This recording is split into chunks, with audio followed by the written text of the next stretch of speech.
Ingram won't fight for us.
Last warning, sir! Select!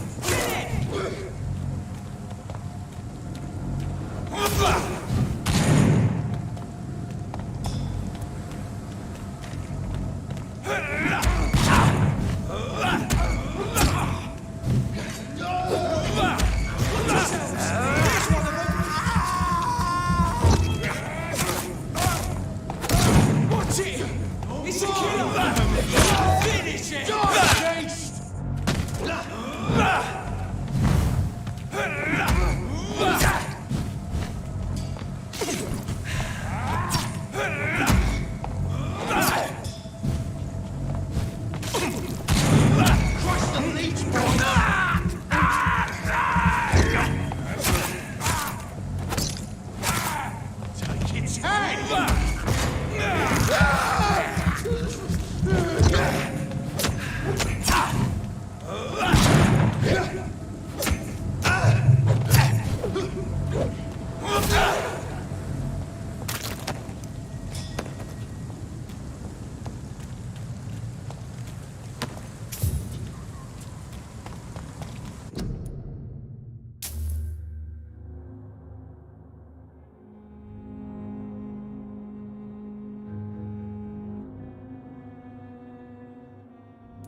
It's locked, all right.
Good evening, Dr. Reed.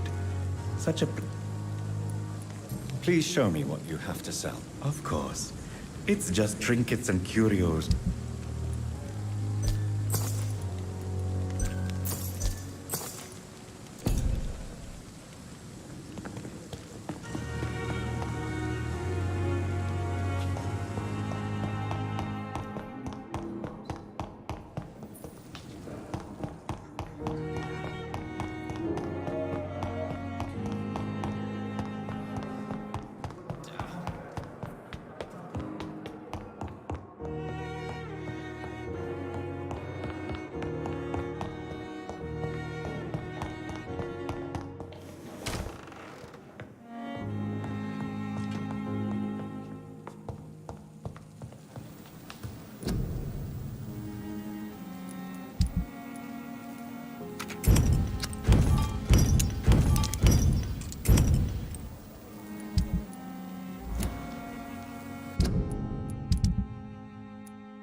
Strickland's project could be dangerous. I have a mind to report him to Dr. Aykroyd.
Giant morph disguised as a hospital.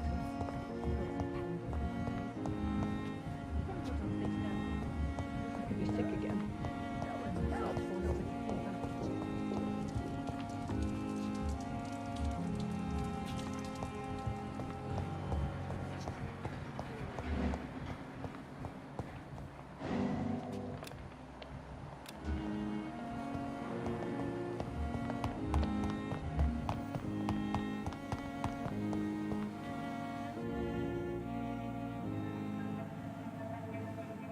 You don't mind if I search your pockets, do you, sir?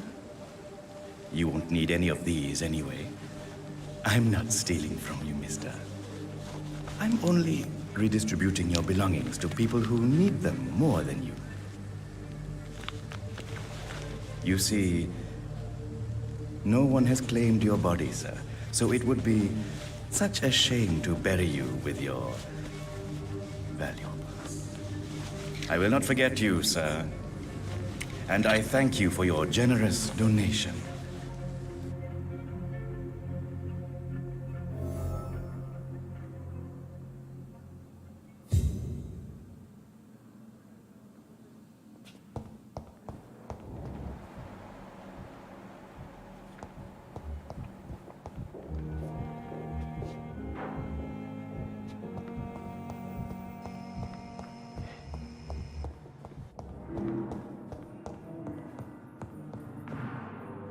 I'm quite busy right now, Dr. Reed.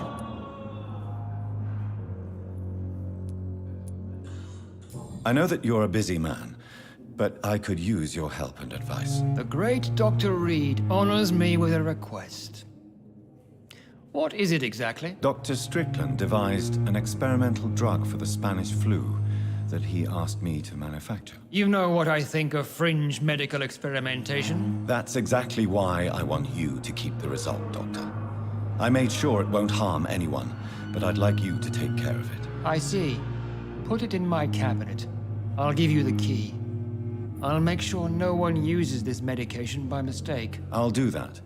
Thank you for your help, Dr. Ackroyd. Thank you for your trust on the matter, Dr. Reed. Thank you for your time. We'll talk later.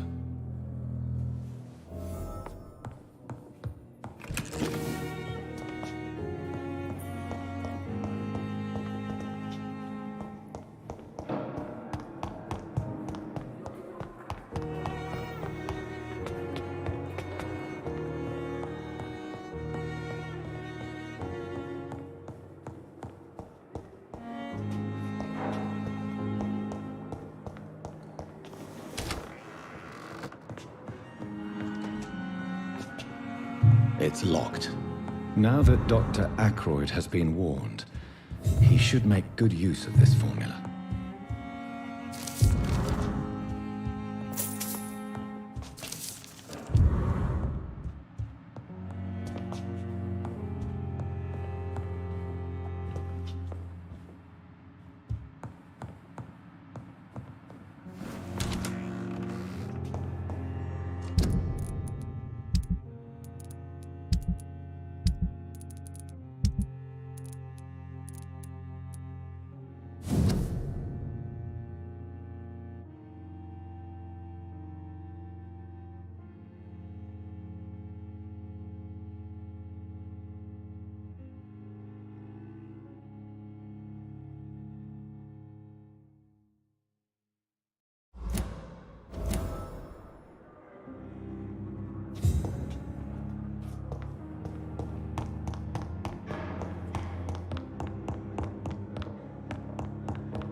Good evening, Mr. Goswick.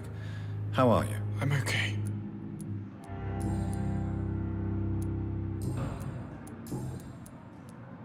Your medical report says you're not affected by the Spanish flu. What do you think of that, Mortimer? Does it make me happy? Not in the slightest. If it was up to me, I would have left this place long ago. I know I don't belong here. And why do you think you don't belong here? I know the staff have more important things to do than look after me. There's plenty of patients here who need their attention.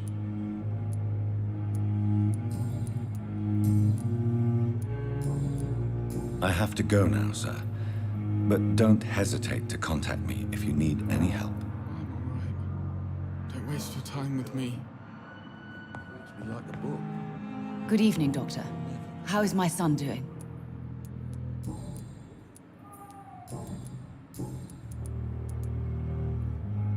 I've read your son's medical report, Beatrice. It's not the flu or anything life-threatening.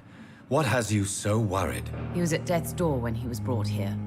I just want him to be better as soon as possible. He's not out of the woods yet, you know. He might need to stay here longer than expected. Take care of him then, Dr. Reed. People here only seem to focus on contagious patients. I worry my poor Mortimer will be neglected. Goodbye, Mrs. Goswick. I'm all right. Don't waste your time with me. Girl. Reads me like a book. Never could keep anything from her.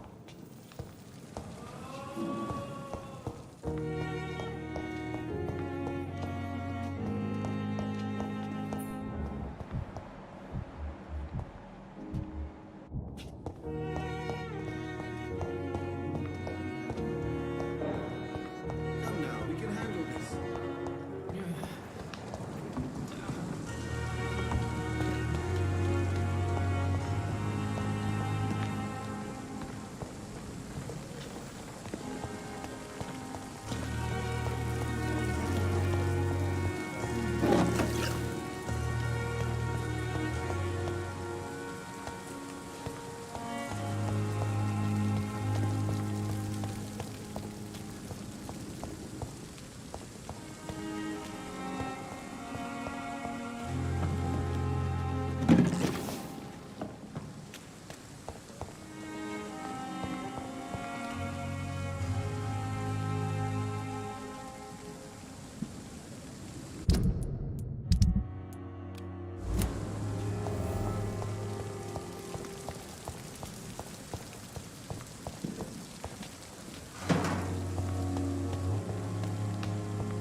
Ain't safe here for a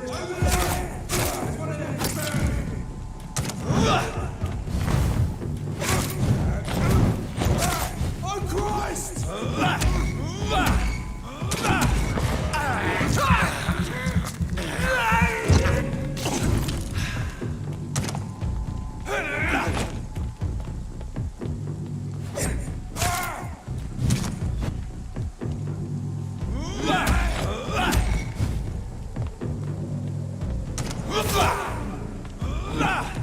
Ah!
It's locked, all right.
What happened? Who are you? It's all right, sir. You're safe now. A fellow Englishman. Thank you, sir. For a moment, I thought those bloody heathens had killed me. What are you doing here? This place is not safe. Yeah, it's a cesspool, but it's mine. I came to collect some overdue rent, but those who still live here have gone completely bonkers. You're very lucky to be alive. Yeah, filthy immigrants. Fucking savages, every one of them. And now with this bloody fever, they're just animals. You can find safety of sorts in Whitechapel. If you're quick and cautious, you'll be able to avoid the savages.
This is no study hall.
Back in the grave, you!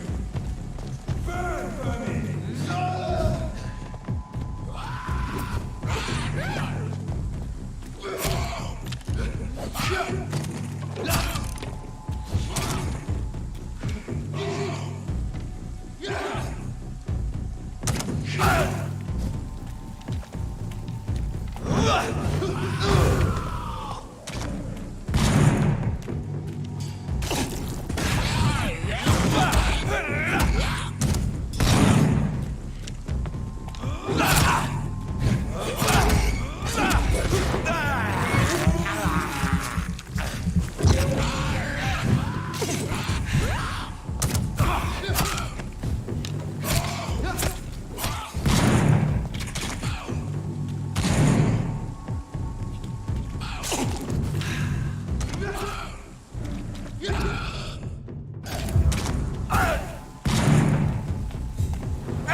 I have this thirst for blood.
can't believe I'm doing this.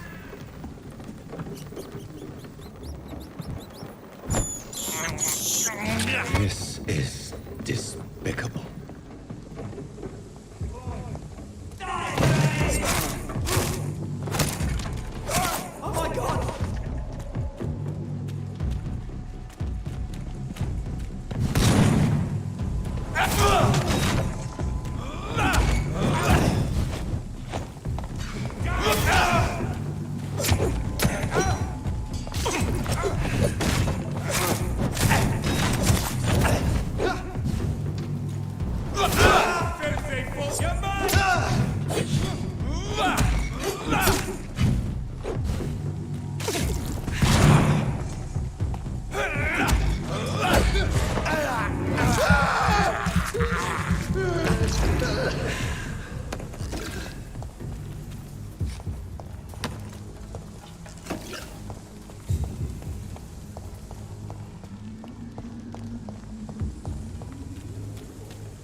It's not a place for you, sir. It's one of them! Shit, that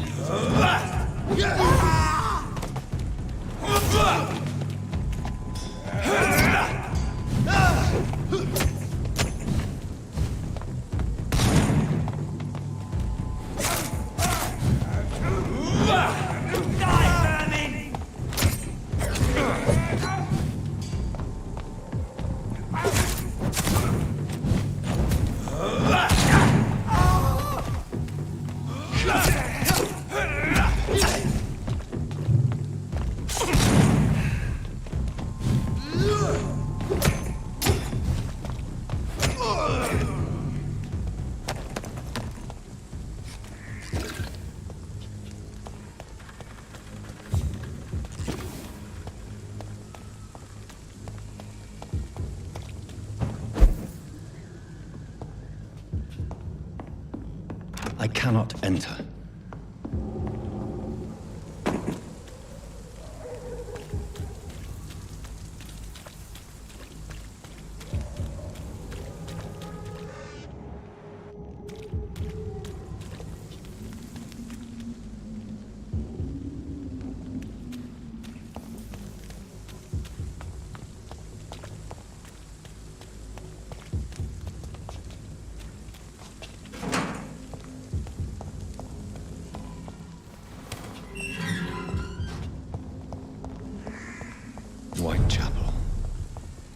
This neighborhood is linked somehow to the kind Lady Ashbury's blackmail.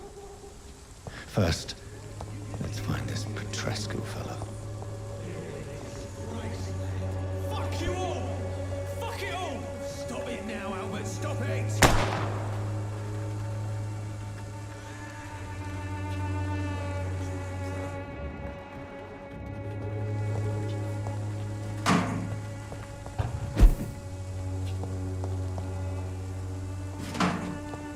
I won't end up another drunk arsehole.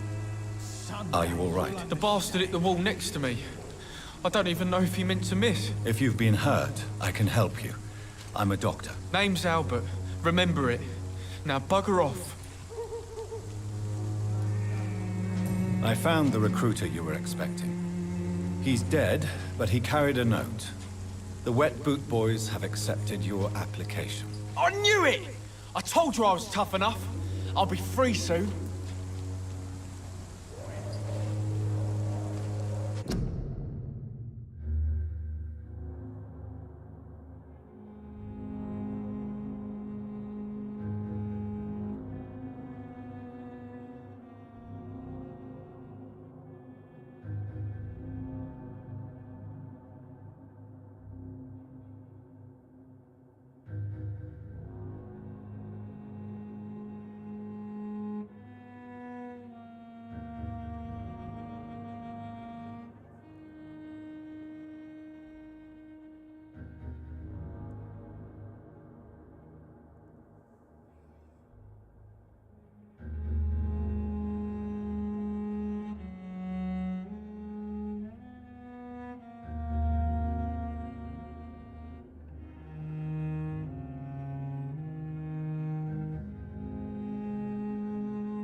This note was found on a dead man, Albert.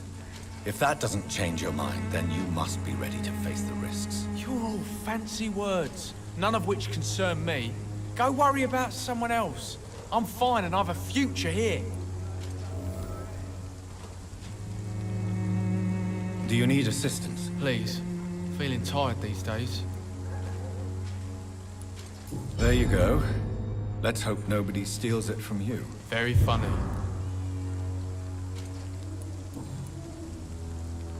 What happened? Did you really steal that man's medication? Hey, I didn't do anything, it ain't me.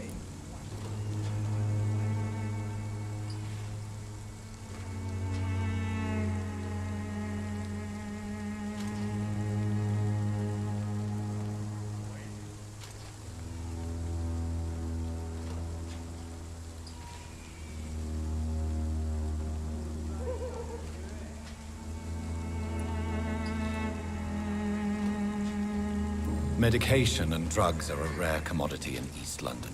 So you picked an easy target, didn't you? Sod off, mister. You ain't got no clue what's going on here. Bastard was a soldier in the war, so now he's got the right to shoot me. It's true. I'm not familiar with this part of town. Perhaps you could help me. I said sod off. Go find yourself another guide.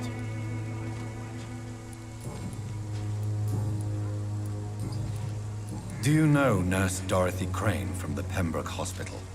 If you know anything about her, I'd appreciate it. Never heard of her. If she's pretty, I'll keep an eye out. Goodbye, young man. Me? I'll not die in some piss-stinking alley reeking worse than a week-old lavvy. What? Shooting a boy in the middle of the street. Not the best thing to do, wouldn't you say? What? You saw what happened? Who are you? I'm Dr. Reed, and I'd like to ask you a few questions, if you promise me to set your gun aside. No. Look, I'm not a violent man. I'm Benjamin Palmer, doctor. And no one can help me. Not even you. What can you tell me about this place? Nothing to say, really. This is where I used to live, and this is where I live now.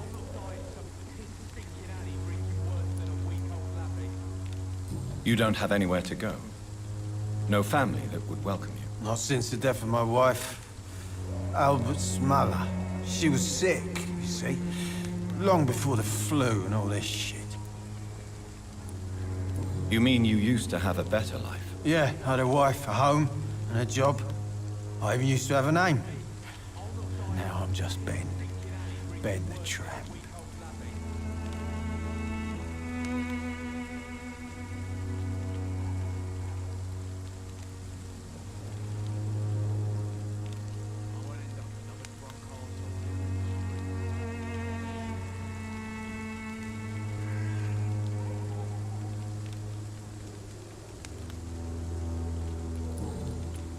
Perhaps you could focus for a moment and tell me your troubles. I'm sick, broke, and my son just stole my pills. Everything's coming up roses.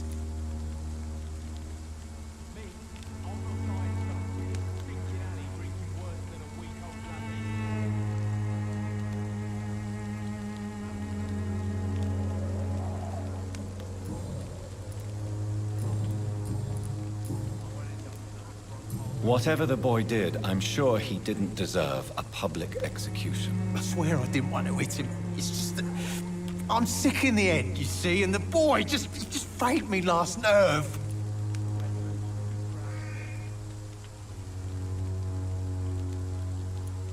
What is it, Benjamin?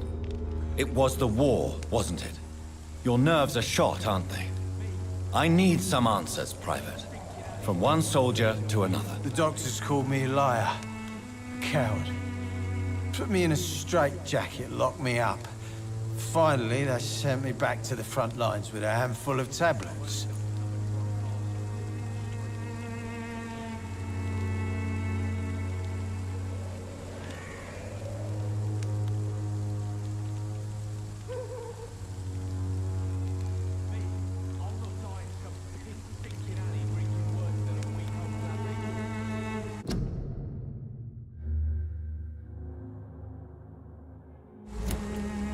It's a pity that doctors still practice such barbaric methods. It's a dishonor to our profession. Now only the pills stop me thinking about this shit. To not hear the explosions. I'm even scared of the dark these days. You don't seem well, Benjamin. Do you need any help? I always feel ill, sir. It's like I'm never right. I will see you later. Do you know Nurse Dorothy Crane from the Pembroke Hospital? Have you heard anything? It's funny, I've been searching for her too. I need some pills. But the woman is a phantom, if you ask me. Really? And why is that? Word is she ain't real. It's just a cover for some doctor who runs an illegal dispensary for migrants.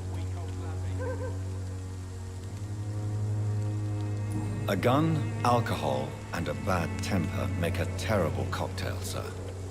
Goodbye for now. Boots will be proud of me.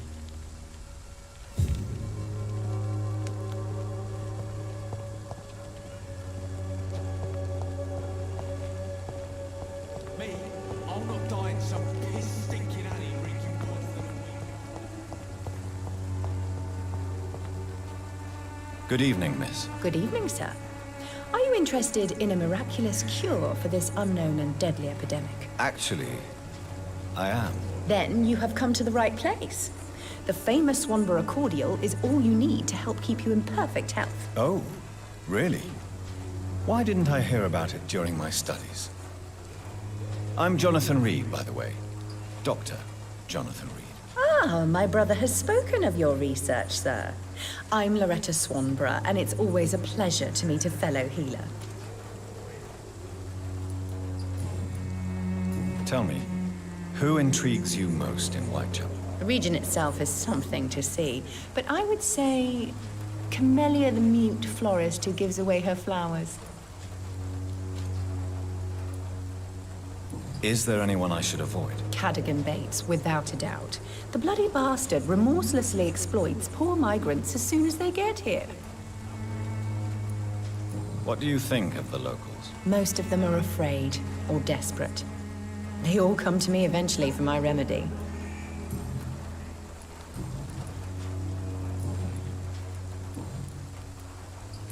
Do you know Nurse Dorothy Crane from the Pembroke Hospital? I'd like to know more about her. I don't like to talk about competition. Competition, you say? Never met her, but it seems she provides some sort of medical care to the poor. The whole thing has to be some sort of scam, if you ask me. I'd like to see what kind of medicine you're selling.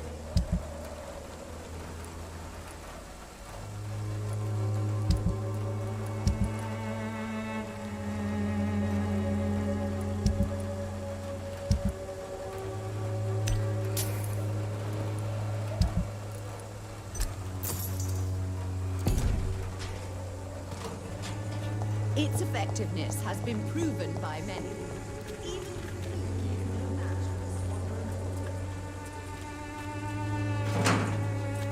People are talking about this Colossus.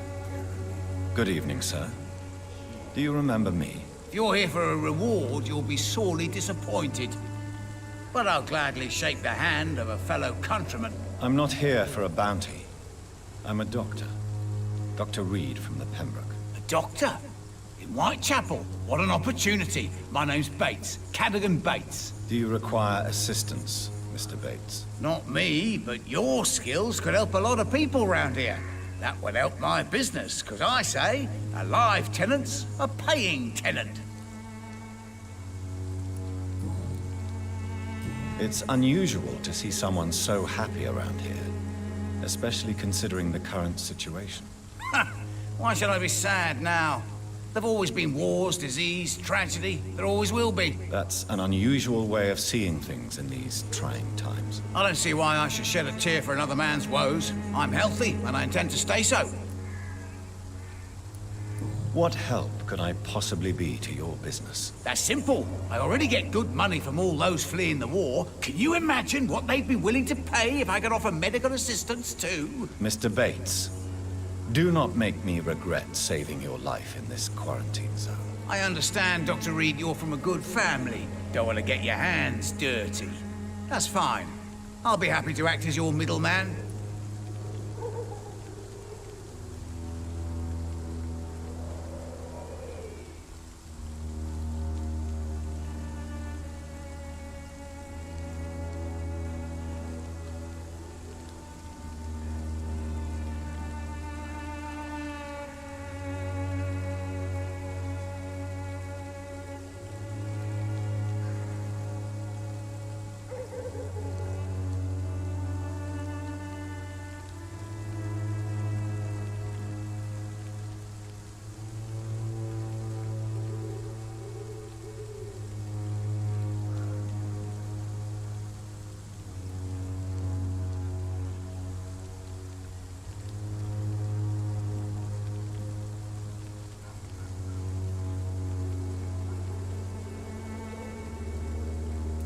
I'm no saint. But to take advantage as you do, you are a despicable man who could only prosper in these dark times. So it's a no, then. That's too bad. The Reed tonic could have really helped people, you know, save lives. Isn't that what you do? I mean, people buy that Swanborough shit. What is your business, exactly? I offer fair lodgings for a modest price to the poor and weary of Whitechapel. I see. And what about those who cannot pay? Well, deals can be done, if you know what I mean. Money's not the only currency. After all, I'm not immune to a pretty face.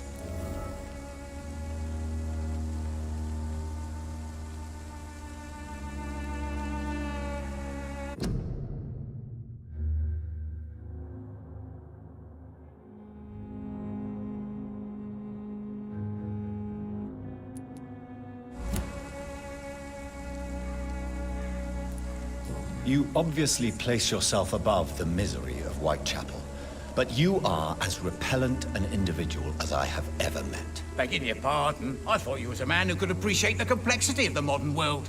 Things ain't just black and white, you know. Tell me, what's your honest opinion of the increasing violence in London? People are...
Just beginning to discover what we've always known.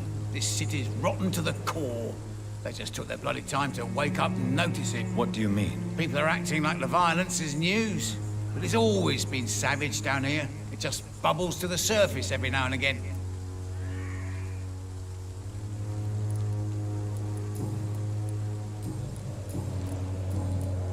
You seem to have recovered well since your attack. Do you ever think about what happened to you? Not much. It was a fucking nightmare. Savages, absolute bloody savages. Their appearance. Jesus. It made me want to puke. You'd better not come back here. I won't be around next time to save you. I'm looking for Dorothy Crane. She's a nurse. What can you tell me about her? Dorothy Crane. Bless her soul. I really should thank her someday. Has she treated you? No. When I need a checkup, I'd go to a bloody doctor, not some back alley clinic full of sick foreigners. Tell me truthfully, why are you so thankful? By keeping my tenants alive, she's making me a rich man. Every month they live, it's more coin in my pocket.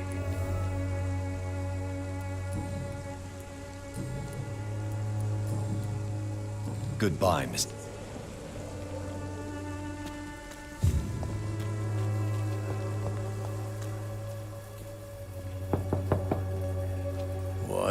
What do you want? Leave me alone. Good evening, sir. I'm Dr. Reed. I'm looking for Nurse Dorothy Crane. There is no Dorothy Crane here. Now goodbye. I'm afraid this medical leaflet says the opposite, sir. Really? Well, I'm afraid I'm going to close this door right now. Go bother someone else, Mr. Doctor. To enter that house, I must discover who this man really is. Maybe I could start by observing what he's up to. Mr. Bates. Evening, Doctor.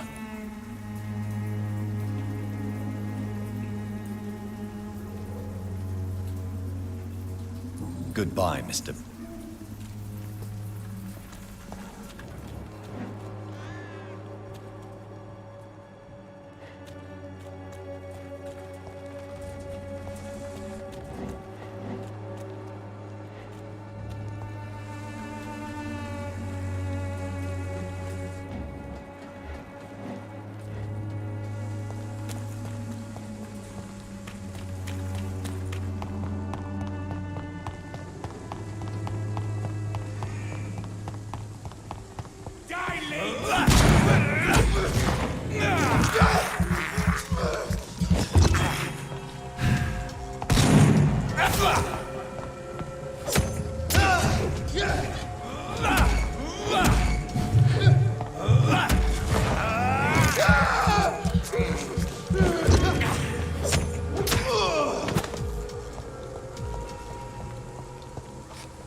People are talking about this Colossus.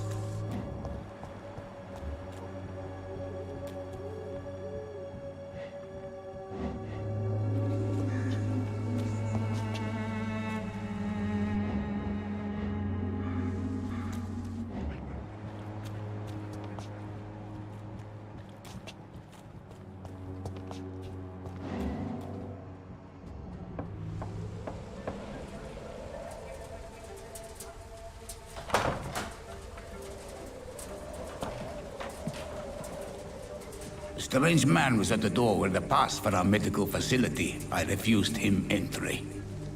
Darius, how could you know he didn't need our help? His clothes were too finely tailored to be from Whitechapel. Perhaps just a friend of that stray poet who is always about. Richard Nithercott? No, not of the same cloth, this man. I suspect some machination from that journalist. Clayton Darby. Is he still asking questions? Yes. I saw him drifting around St. Mary's Church. I swear he is tracking me just downwind.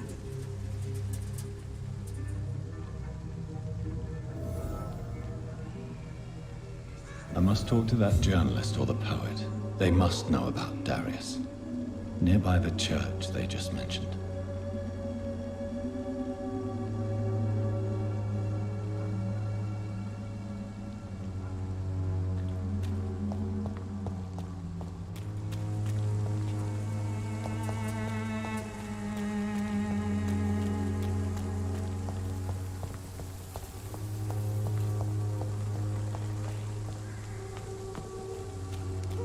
Cheap price, good quality. Come on, Welcome, take sir. a look. Don't be Please, afraid. take a browse of my wares. I am Dr. Reed. I would like to ask you a few questions, if you don't mind. Doctor? Interesting. I'm Barrett Lewis. Usually I don't have time to waste with talk, but at this hour of the night I can hardly refuse. How is business around here? Business? I have no business. Between this racket, theft, and customers getting scared, I'm losing money every day. I see. Sounds like you blame someone in particular for your situation. It's no secret Joe Peterson spends his time harassing merchants. But with me, he's trying to put me out of business once and for all. As a merchant, you see Whitechapel every day. Have you noticed anything out of the ordinary recently? What you mean, besides the epidemic, the war, and all the usual crap? As long as I can remember, this part of town has been a bottomless pit, and no sign of the bottom yet. Have you been hurt? No, but that's only because I ran like hell. Those men were raving lunatics, I tell you. Not even able to speak anymore, just screaming.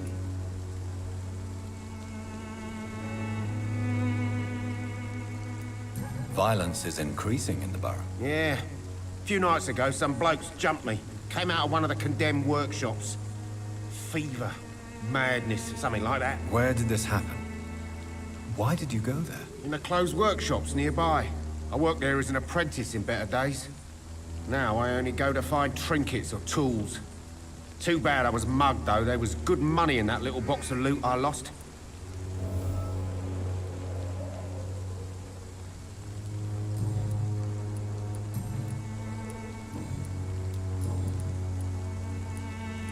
Have you heard of a nurse called Dorothy Crane? Nurse Crane?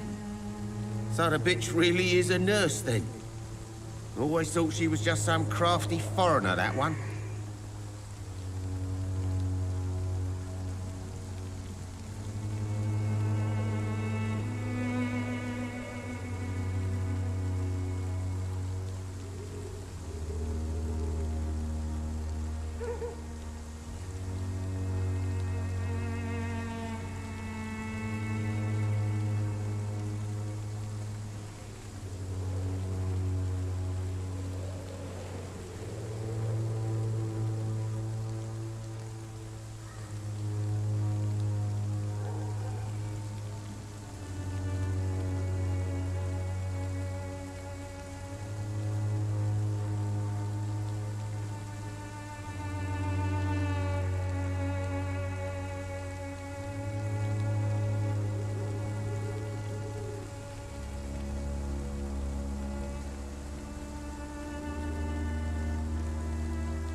Yes, she's a nurse. And quite a good one.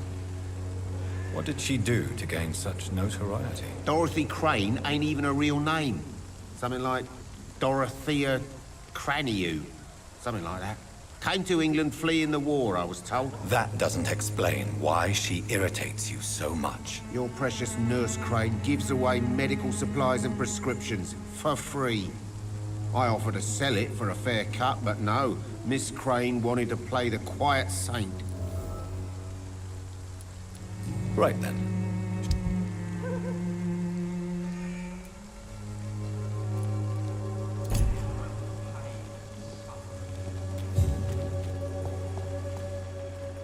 Excuse me, sir. I have a few questions for you. Another journalist? I didn't answer the first one, so piss off! I'm not a journalist, I'm a doctor. A doctor, you say? It's quite a rare breed in this part of town. Really? But still, here I am. Dr. Jonathan Reed, at your service. I'm Joe Peterson to some, but Colossus Joe to most. And I don't remember asking for your service, sir.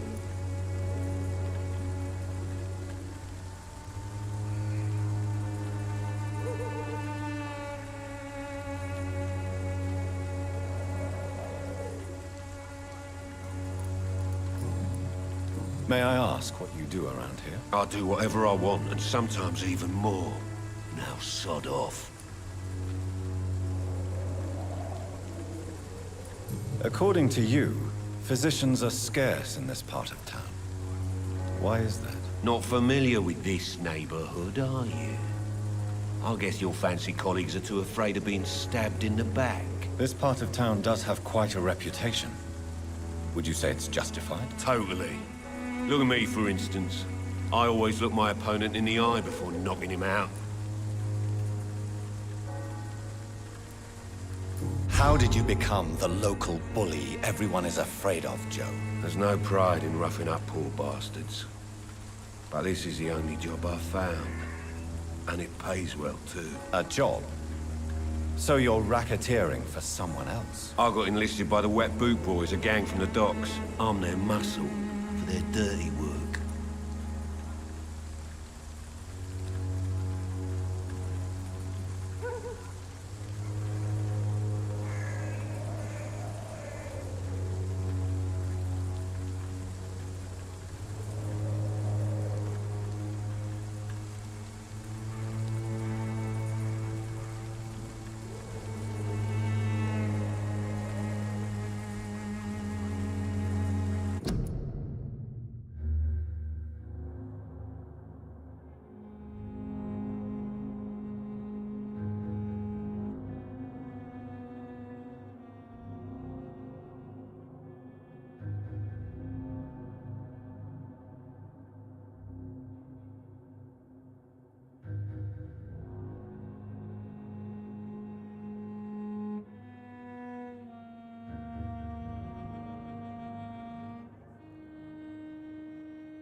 Most people don't become thugs when unemployed. This is a choice you made. I don't care what you think, sir. I do what I have to do for my own reasons, and that's that. I'm not sure Mr. Lewis would agree with your by all means necessary philosophy, sir. Oh, do you really think he's the poor victim here? Barrett can be as sneaky as anyone. Long ago, I even called the bastard my best friend.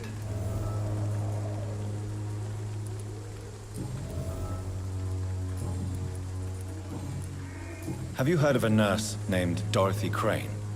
She's a colleague of mine, and is supposed to live around here. Dorothy Crane? Yeah, I know her. One of the few good souls who dare to help the sick around here. Could you please tell me more about her? She's a nice girl. Tries to help the migrants. I offered to give her a hand, but she said my reputation would attract too much attention.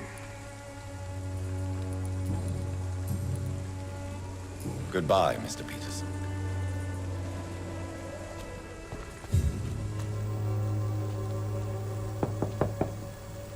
Hello, young man. I'm Dr. Reed, and I would like to ask you a few questions. May I enter, please? Sorry, no, sir. My father does not like people entering our house, you see. Your father is worried about you, boy. He asked me to look for you. So my father actually worries about me then? Okay then. Come on in. I'm Harry, by the way. Is there only pain and suffering in this world? So, may I ask you a few questions? I'm not bothered. What could be worse? Do you need any medical help, young man? Yes, I do. I feel so tired. I don't know if it's the epidemic, but everything seems so hard. You'll feel better with this. But you need to get a grip, young man. Medication alone won't cure melancholia. I'm not sure I'm happy with the idea of living long in a world like this. But I thank you for your concern, sir.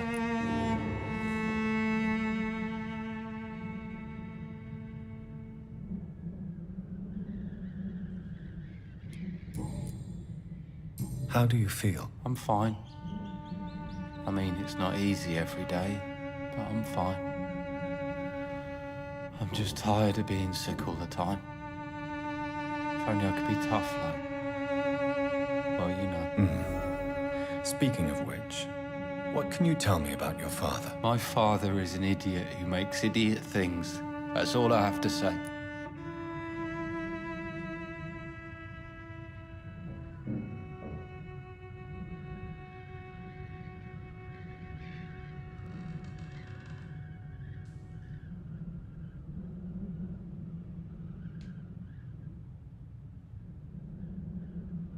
Forgive my bluntness, young man, but you don't seem happy living in Whitechapel. Why should I? I never wanted to come here in the first place.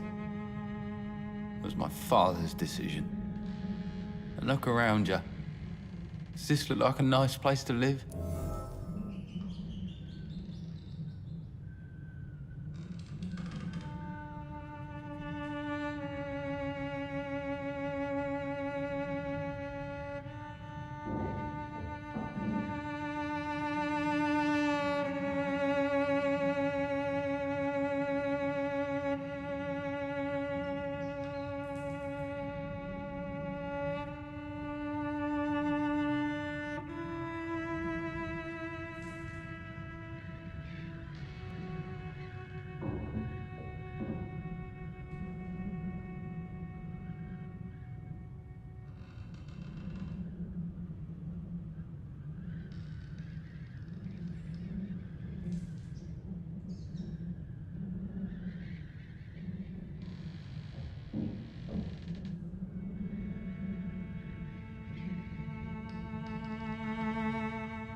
This place is awful, I agree.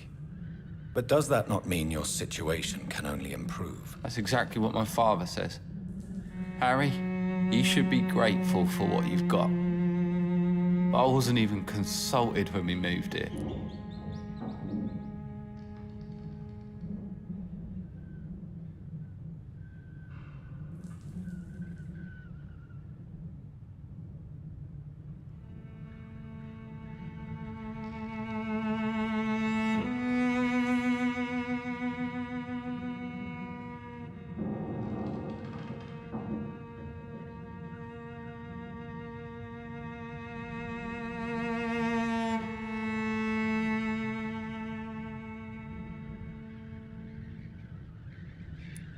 If life here is so terrible for you, why don't you just leave this place?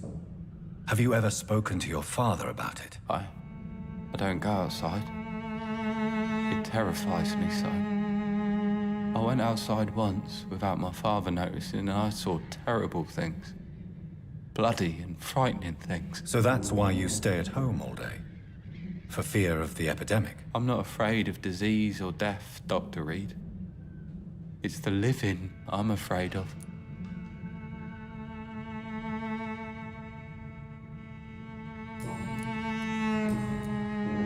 Your father and Mr. Lewis used to be good friends.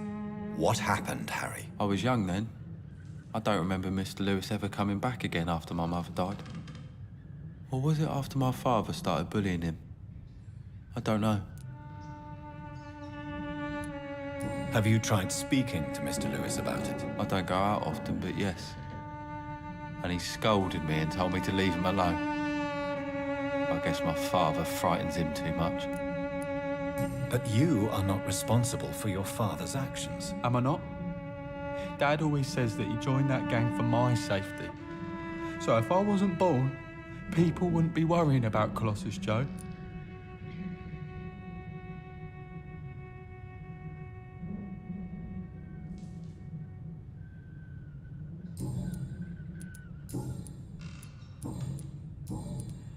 Do you know Nurse Dorothy Crane from the Pembroke Hospital? I'd like to know more about her. Yes, I know her. She came here to examine me when I was very sick. She said I should go out more.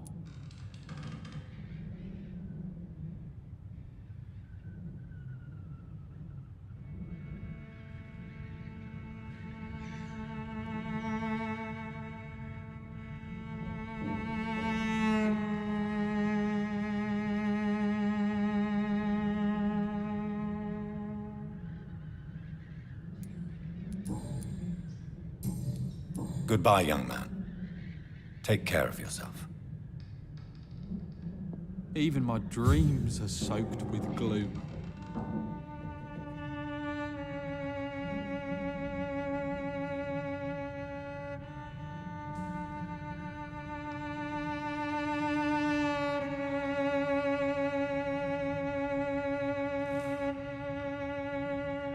Is there only pain and suffering in this world?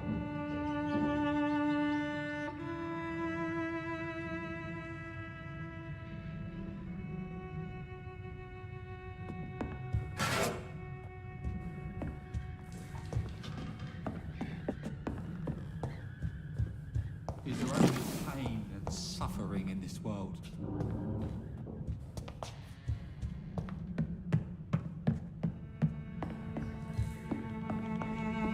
It's locked, all right.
Even my dreams are soaked with gloom. Cheap price, good quality. Come on, take a look. Don't be afraid. Cheap price, good quality.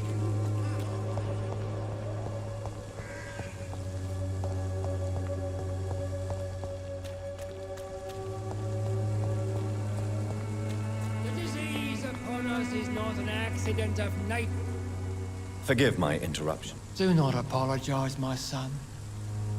Father Tobias Whitaker is always happy to teach mortals about the incoming Armageddon. I am Dr. Jonathan Reed, and I just have a few questions. A scientist? You are much more lost than I thought, my son. What do you mean when you say that I am more lost than you thought? All scientists are entangled in a world of causes and consequences, and most of them can't see the plain truth. Quite a judgmental opinion, if you ask me. But what do I know? Blinded by science as I am. But you are seeking answers, aren't you?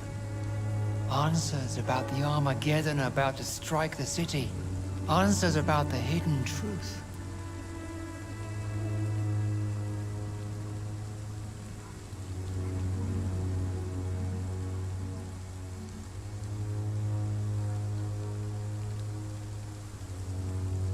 I am. But the answers I seek are based on facts, not superstition.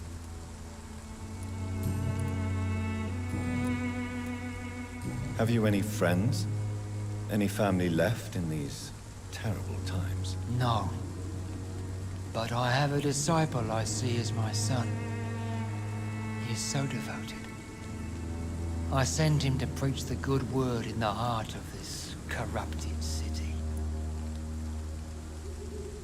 You sent him on some preaching crusade during the epidemic. As a true believer, Samuel will fear no evil while he walks through the valley of the shadow of death.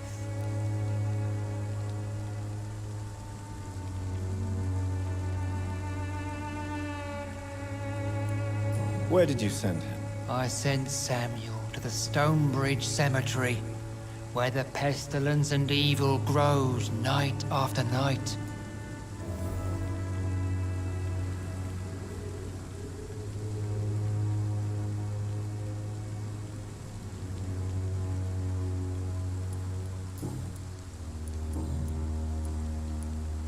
Do you know Nurse Dorothy Crane from the Pembroke Hospital?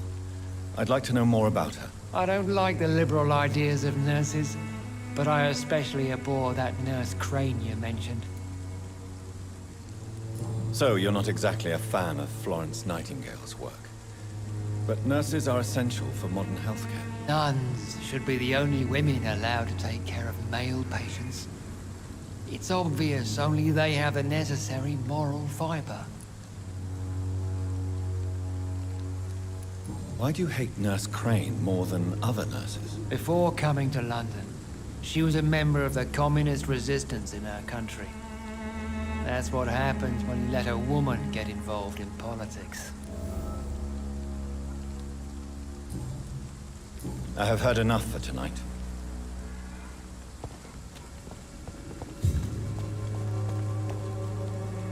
Excuse me, sir. Are you familiar with this part of town? Name's Clayton Darby, reporter. Sorry, I'm new to Whitechapel. But perhaps you could help me since you're a journalist. My name is Jonathan Reed. Dr. Reed, the famous surgeon. I'll gladly help if I'm able, sir.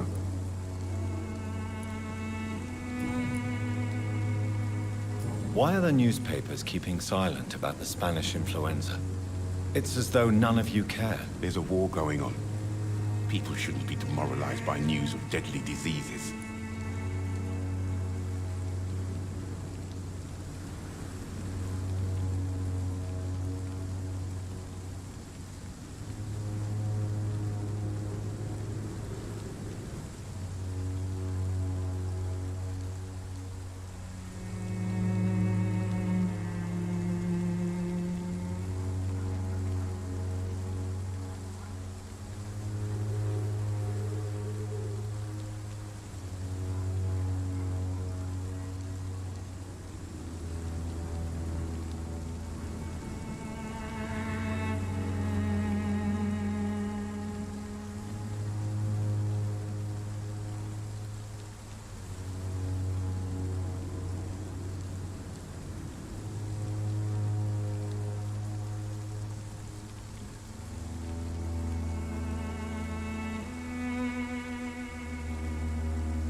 It's a disgrace.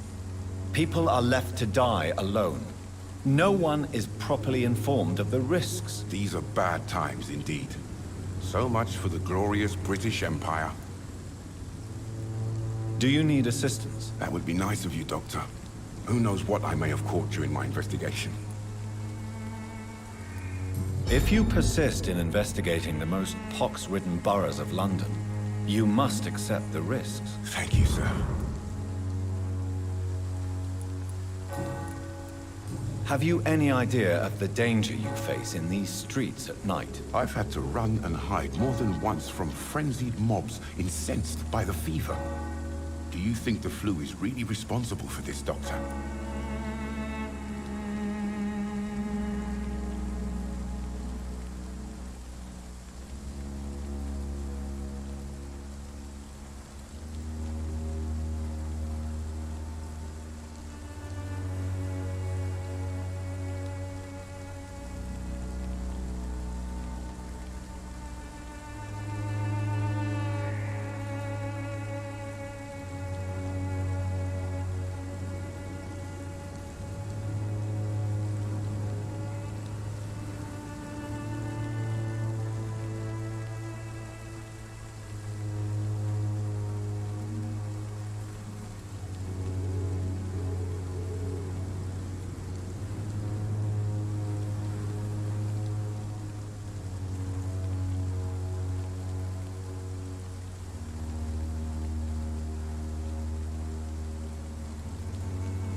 I must confess, some of my rational views have been shaken by recent events. I'll remember to stay away from the district's roughest streets then. What is a journalist doing in this borough after sunset? He goes where none of his colleagues would dare to go, to inform the country. So you risk your life to reveal the truth.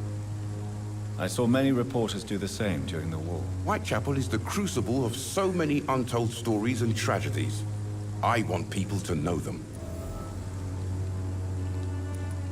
That's quite honorable of you. But is the public interested? Not at all, sir. And that's why I'm an independent journalist, hoping to sell some stories.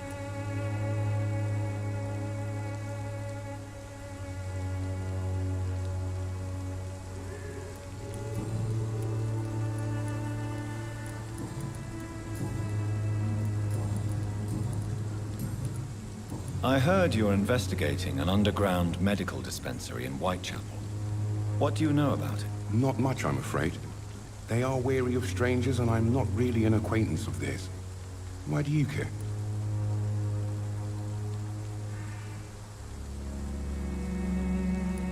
I'm a doctor, Mr. Darby. I care about everything involving public health and this epidemic. Are you sure you're not just concerned about the repercussions that a scandal involving a certain Nurse Crane from the Pembroke Hospital would bring? Without a doubt, you are a damn fine journalist, Mr. Darby. What do you know of her accomplice, a man named Darius? I don't know much about the man. He's very cautious. Never goes out. Doesn't seem to have any friends or family.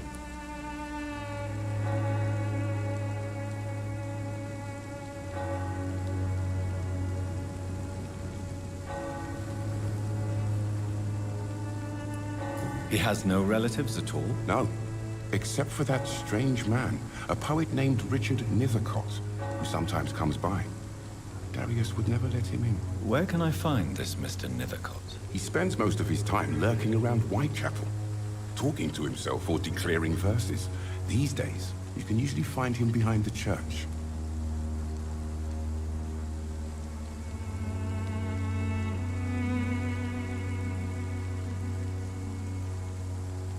He never goes out? No. A few days ago, he unexpectedly did. I followed him, but it was just a ruse to keep me away from his house. Really? How do you know? He went to the nearest mailbox, but just before posting his letter, he ripped it up and threw it away. Goodbye, Mr. Darby. Farewell.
Good evening, sir.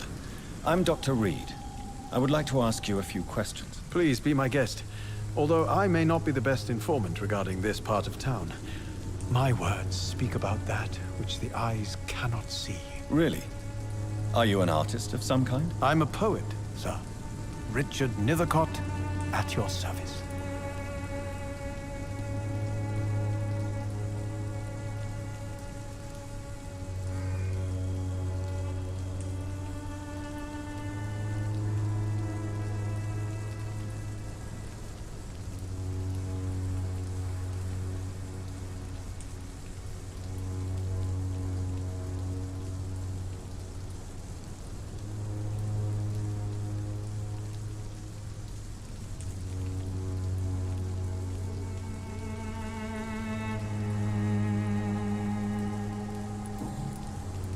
Tell me, Mr. Nethercott, why seek inspiration in Whitechapel?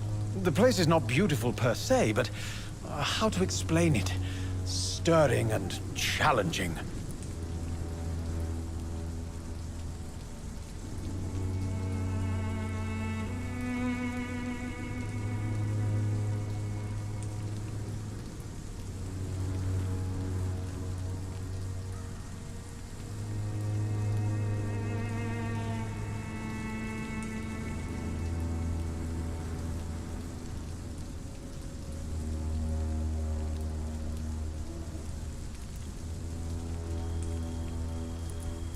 Do you not think it a little morbid? On the contrary, sir. Whitechapel is full of life, full of beauty.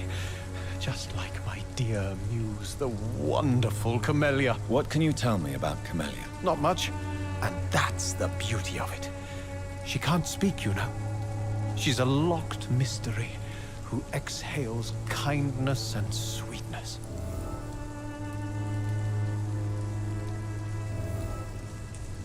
Perhaps you're just afraid to find out the truth about your muse. One day, perhaps, I'll ask her to come with me.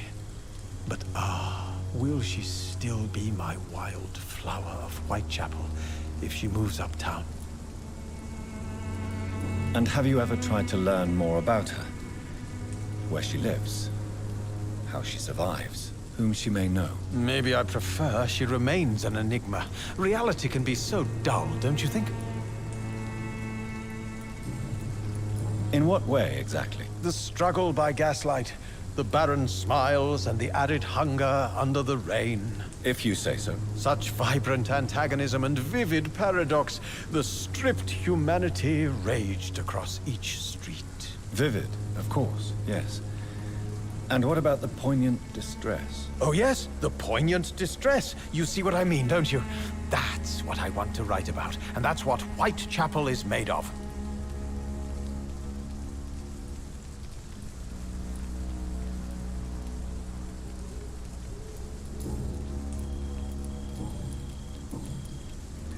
May I ask what you're doing at this hour of night, sir? Do you live here? Not at all. I'm just enjoying the pleasure of a quiet walk.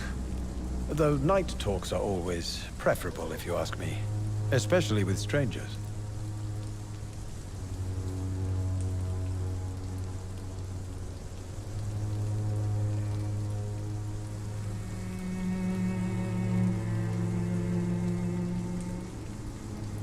But are you not afraid of the epidemic? Oh, why should I? I see some equity in the Spanish flu. No flesh should be saved, say the scriptures. Good or evil, rich or poor, all are equal in the eyes of the flu. If you say so. But as a physician in a time of epidemic, I must caution you to avoid unnecessary exposure, sir. Thank you, Doctor. But we both know the seeker of truth has to go boldly where the weak dare not.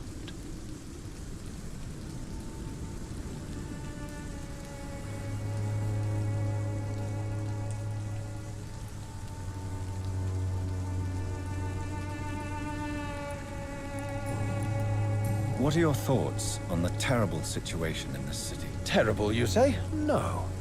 Of course, the death of so many innocents is a tragedy. But the scourge has not been all bad for the city. Oh, no, sir. What are you talking about? Do you remember London before the flu? Noisy, cacophonic, quiet nowhere to be found. And now, listen to this oddly peaceful silence.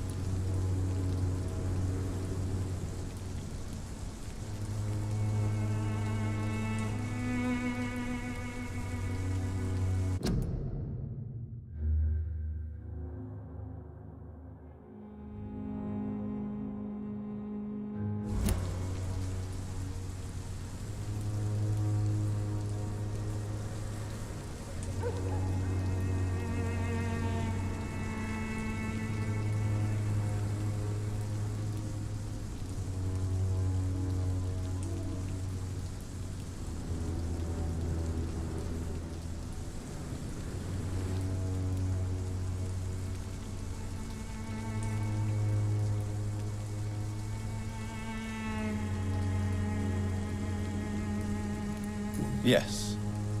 The enjoyable silence of the grave. You have a unique perspective on the situation, I must admit. Most people fail to understand my perspective. I don't blame them. But how could I call myself a poet if I veiled my feelings?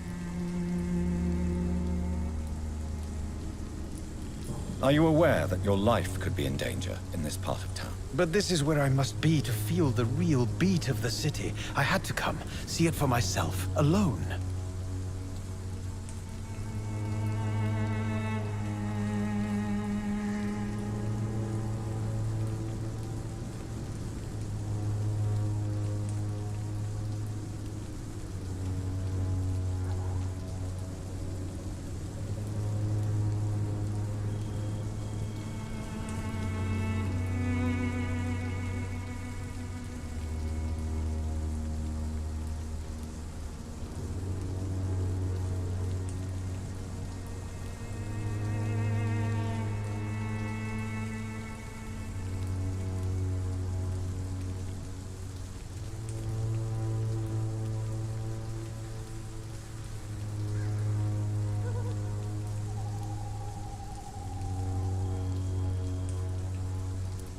I understand your need for solitude, but it's not safe around here. I don't care.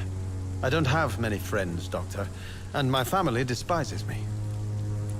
If some misfortune came upon you, who would be here to help you? Well, you for a start, my dear Doctor.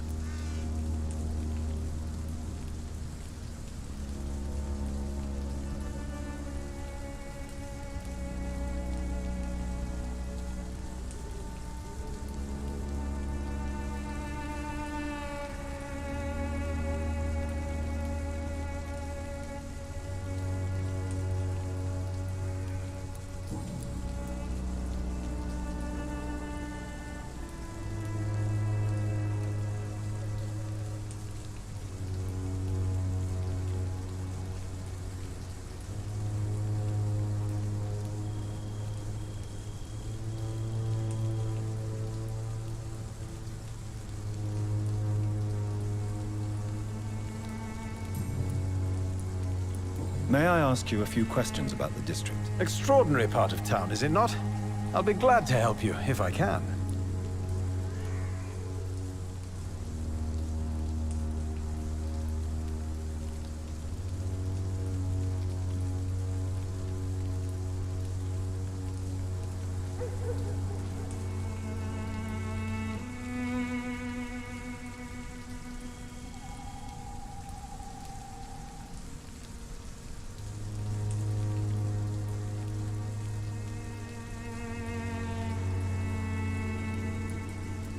I'm looking for Dorothy Crane, a nurse who lives in this vicinity. Dorothy Crane. Oh, I love the name. The Crane of Whitechapel. Sounds very mysterious. But, sorry, no, never heard of her.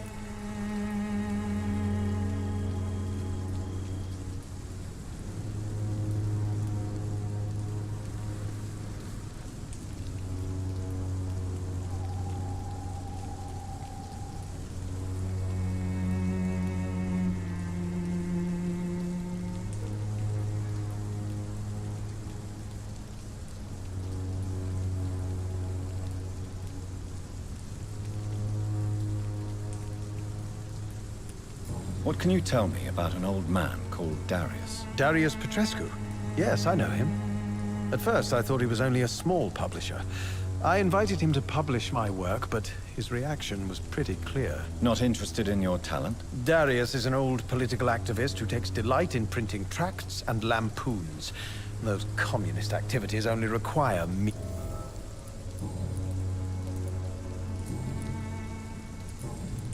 I'll leave you alone, sir.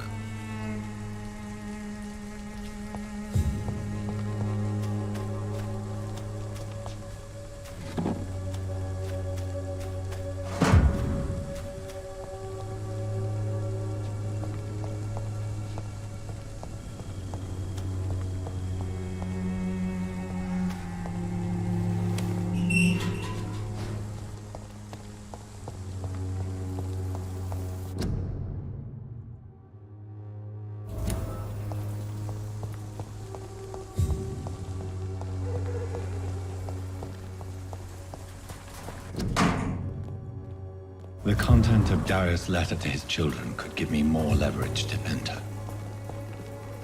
Good evening. Darius is a bit less of a mystery. I'm Dr. Reed. It should not I'd be like that to ask you a few incite questions. him to let me in. I know what you're thinking. A tall stranger who meets a girl in the street at night. It reeks of the penny dreadfuls. But I mean you no harm, truly.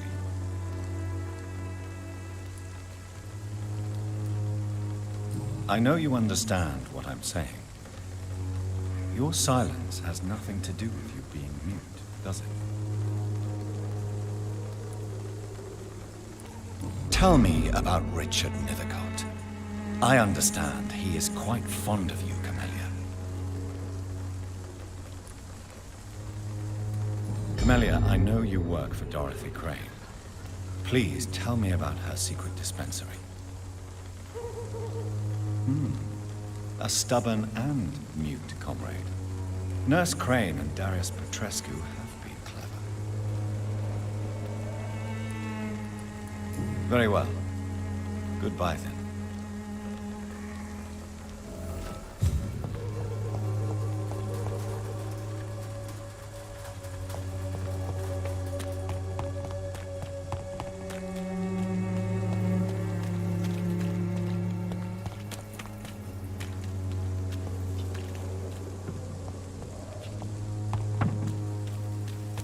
You look so pale, my lord. Would you like me to revive you? Don't be shy, handsome. What can Christina do for you? I'm not looking for what you're selling. But I'd like to ask you a few questions, if I may. I'm a doctor. Dr. Reed. All right then, but be quick.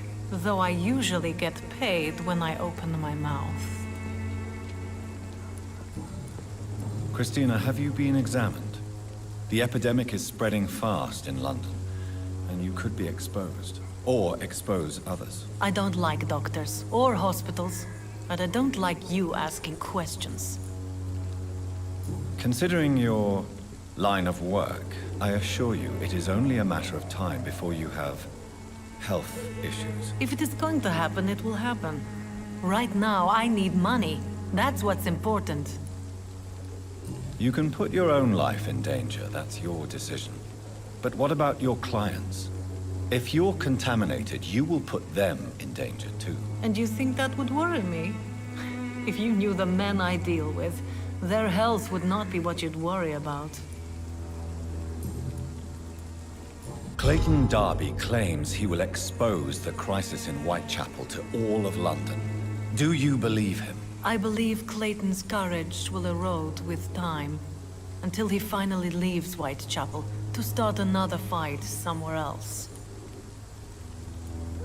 Why this skepticism? How can you speak about starvation if you've never been hungry? Or about poverty? Or anything else you have never suffered from? Are you talking from experience? I've seen your type come here to get a good fuck in a cheap room or a dark alley before going back to their fancy houses in the West End.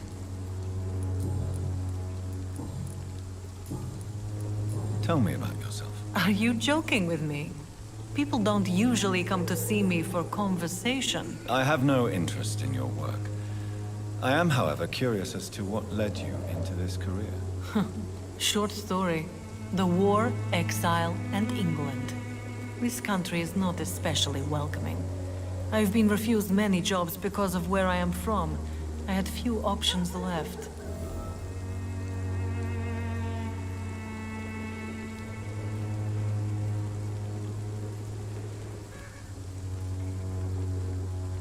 I always thought I was the master of my own fate. But now I know we don't always have control over our lives. I don't judge you. You know, this money is not only for me. I have good reasons to need this money quickly. But it is not your concern, Doctor.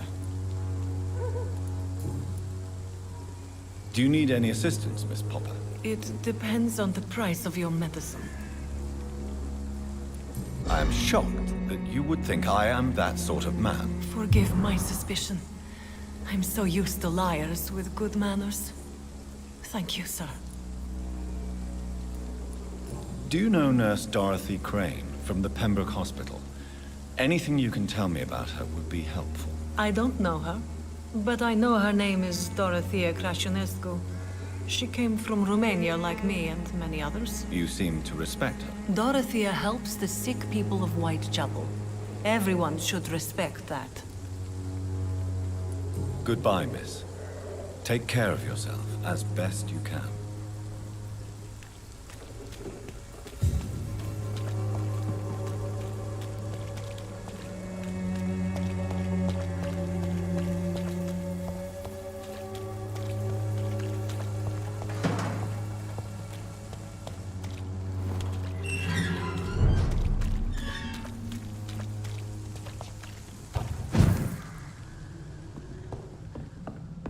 It's locked.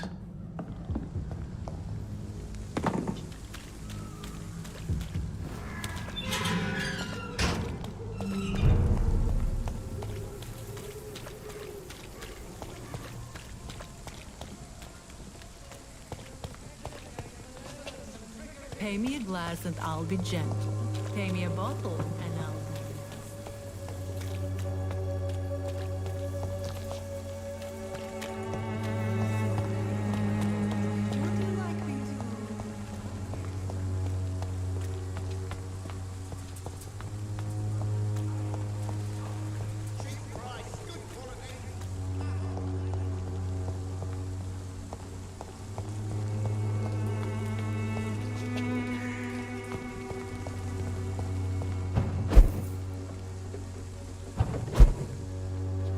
I cannot enter.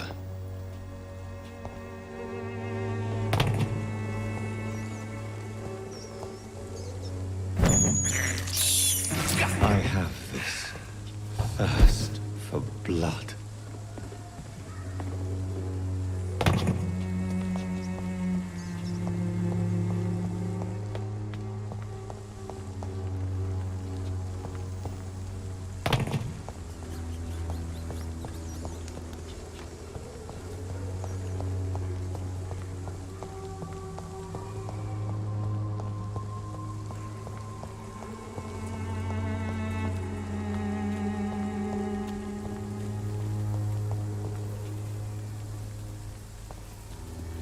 Mr. Bates. Evening, Doctor. Goodbye.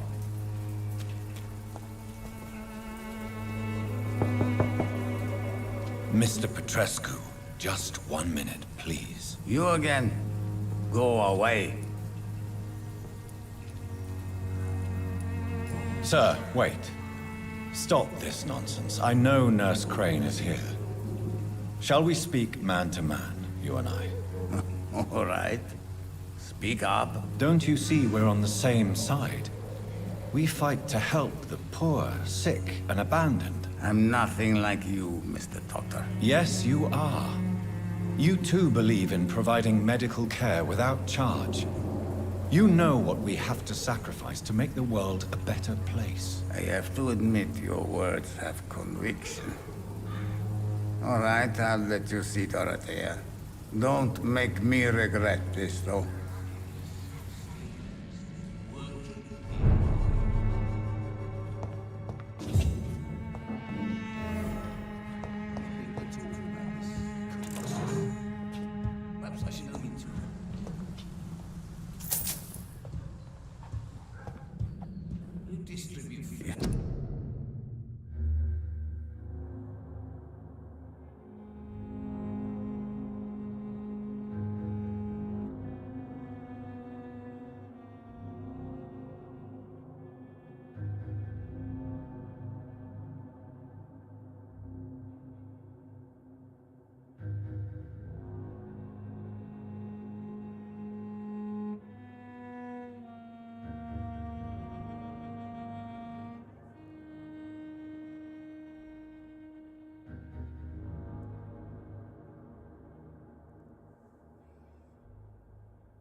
If you want to talk to Dorothea, you must go across the courtyard and take the stairs. We've not been formally introduced. May I ask your name and occupation, sir? I am Darius Petrescu. I'm here to keep snitches and spies away from Dorothea. And I also run this little print shop.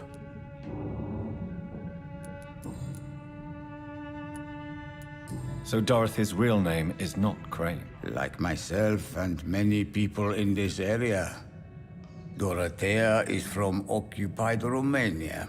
That's all you need to know. She seems important to the community. More than you can imagine. The West End does not want to hear of Whitechapel's misery. Dorothea is one of the few doing something about it. Tell me everything you know about Camellia, the mute florist. I do not believe in the afterlife, Doctor, but I'm almost convinced Camellia is an angel. She volunteered to give out our medical leaflets. Are you not worried for her safety? She is as brave as she is tough, and clever, too. If only I had met her when I was younger. Are you in love with Camellia, Mr. Petrescu? Don't be stupid. If I had met her when I was younger, we could have won our revolution. Who is she, really? Do you know where she's from? She's not from around here, that's all we know. Camellia is not even her name.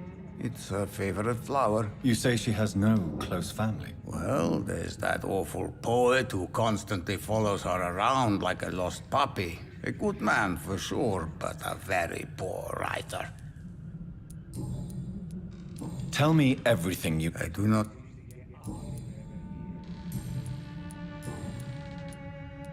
Do you have any family left, Mr. Petrescu? Children or grandchildren? Who knows? I have abandoned my people for so long, they might as well be dead. As dead as I am for them, I suppose. Don't be embarrassed, sir. If you must know, my own father disappeared many years ago, and I forgave him. It's quite awkward to talk about our families like this, but... Thank you, Dr. Reed. I appreciate your trust. This war won't last forever. Did you ever think of returning to your country now it's free? No. I have taught strength and determination to my sons and daughters. I'm an old, dying man who only has memories of better times to cherish. How did you meet Nurse Crane, Darius? Why does she trust you? I'm her oldest friend in England. Dorothea and I share many ideas about this country and about the country we left. You mean occupied Romania, don't you? Even if not directly, I fought against your enemies. Really? Then perhaps you have more in common with Dorothea than meets the eye, Dr. Reed. I know you fought for your country when it was occupied, Darius. Tell me more about it. I know my days are numbered, and I know I won't see my homeland again. But I fought for Romania all my life, and I will until my last breath. But Romania escaped the grasp of the Austro-Hungarian Empire. It's a free country again. But it's not the country I fought for. My homeland is not appeased, Doctor. And I still see a dark future ahead for my people. Do you need some help, Mr. Petrescu? I am very tired, but that is all. I don't need you, Doctor. Well, I think you do. Take this, and you'll feel better. Free drugs from an English doctor? It must be my lucky day. Goodbye, Mr. Petrescu.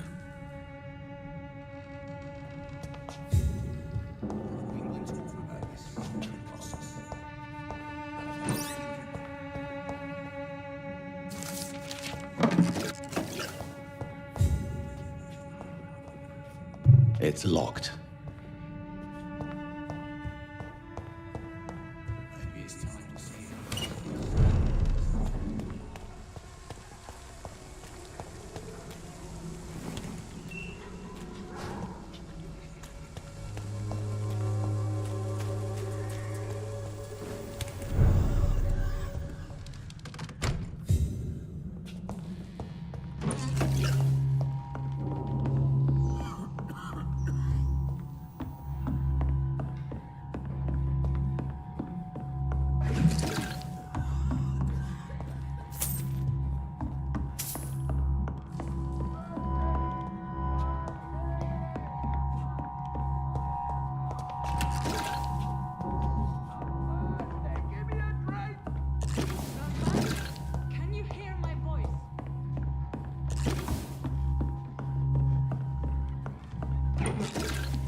What do we have here, nurse? Patient Raz Van Vasily. High fever running on 3 days. Complaints of dizziness, muscle aches, and head pain. Diagnosed with influenza. Treatment? Aspirin and salicin for the fever and discomfort. Liquids for dehydration, but he's having trouble keeping even water down. Thank you, nurse. Anything else I should know? He did lose consciousness this morning, but he's never had convulsions like these. He's not convulsing, he's choking. He's not getting any air. Scalpel! Hand me that scalpel! What can I do, Doctor?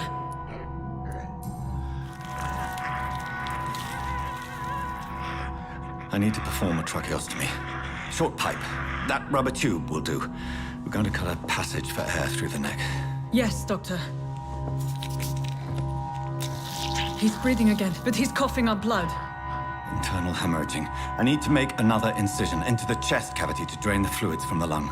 Prepare another tube. A thoracostomy? Doctor, we've nothing to fight the infection. We need an aseptic environment. Don't question me, nurse. I need a drain. Now. Yes, Doctor.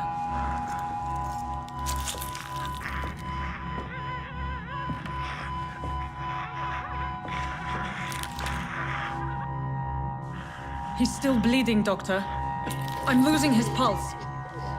The drain must have punctured the intercostal artery. There's too much blood. Are you all right, Doctor? I can't see.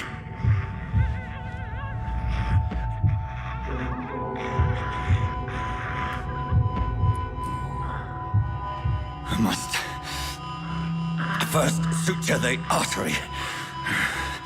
Find the wound. The source of the blood. Needle and thread, Doctor. Good. The stitches are holding. How's he doing? We're losing him. We've lost his pulse. He's dying, Doctor!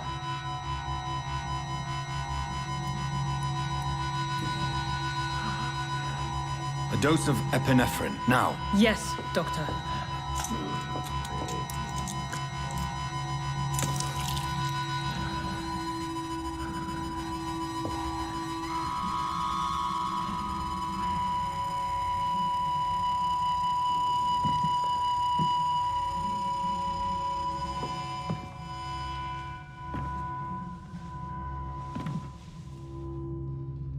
We've lost the pulse. He's gone, Doctor. Nurse, we did everything we could. Yes, I know. You are true to your reputation, Dr. Reed. Dedicated and precise. No one could have done more. This was not an influenza-induced seizure. I've never seen symptoms like these on the continent. Neither have I. But the previous symptoms leading up to this attack were the same, indistinguishable from the epidemic. No. There was something more vile in these reactions. Something primitive. There have been numerous reports of mental breakdowns caused by the fever that accompanies the flu itself, Doctor. Yes, but... I'd best take some samples of the blood for analysis.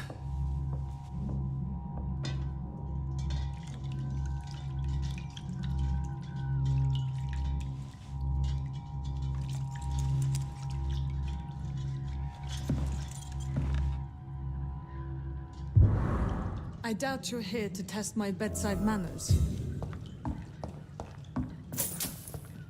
It's locked, all right. I suspect it was more than intuition alone that led you to us. So, how might I be of service, Dr. Reed? I've come to put an end to this insufferable blackmailing, Dorothy. Doctor, you think your warnings scare me?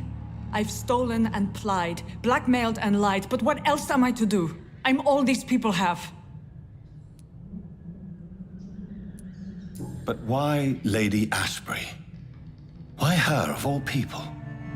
She's pristine and proper, all right.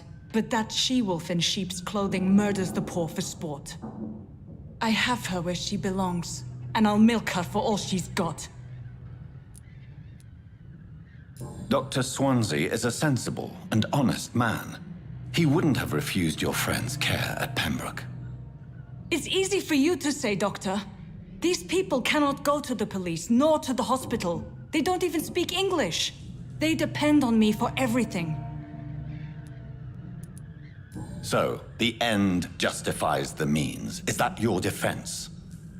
I know you're kind, Doctor. Just another fine-heeled, silver-spooned gentleman who was given the world on a platter. You know nothing of poverty. Nothing of the shame, the hunger, the loneliness. You've convinced me of the sincerity of your actions and their noble justifications. But all the same, blackmail is a crime, and it will stop, Nurse Crane. So, are you going to turn me over to the authorities?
Listen very carefully, Dorothy.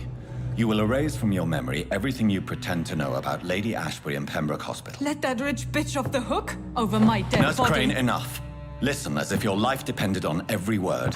I know you've a generous heart who gives freely to those in need, but you shall walk away from the shadier streets of your business. I will never abandon... Dorothy, the discussion has come to a close. Your clandestine activities in the Resistance are over. Let it go. I'll let it go. Yes. All gone.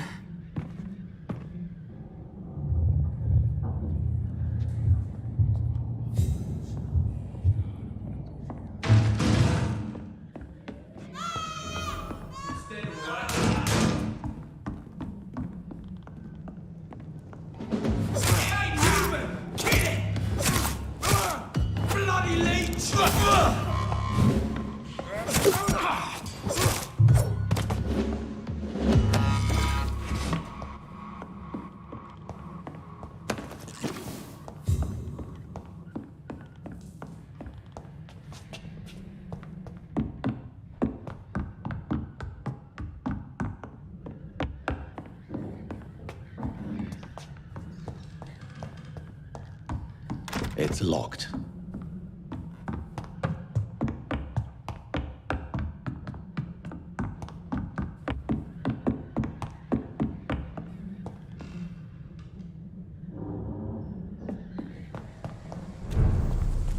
Steady, boys! We've got one of them!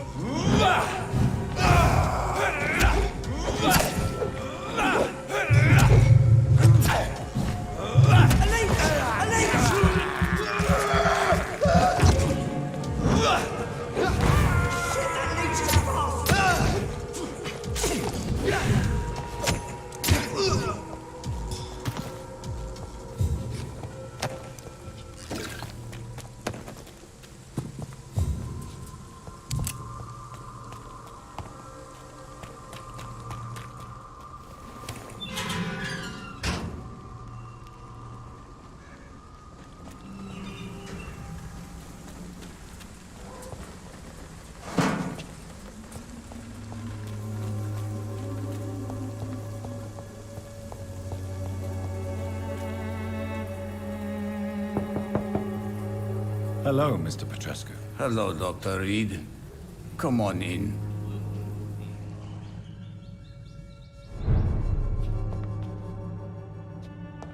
This district seems to get uglier every year. Yes?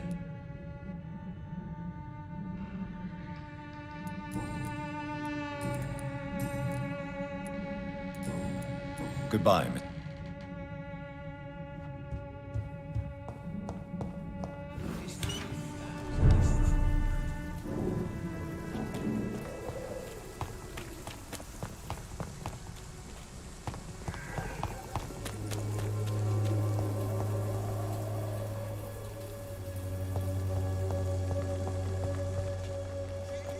Good quality.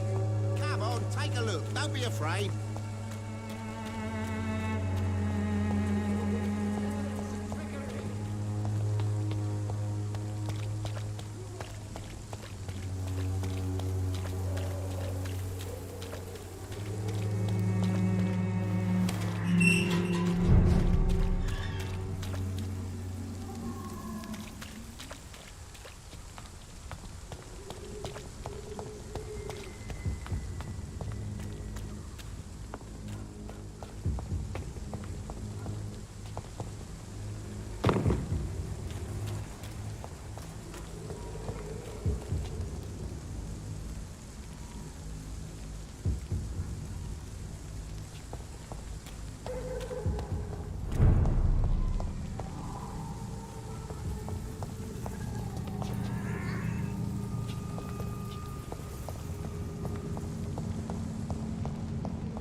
Human blood.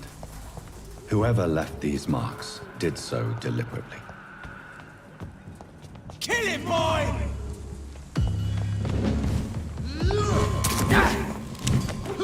Burn it, boys! Die, Vermin!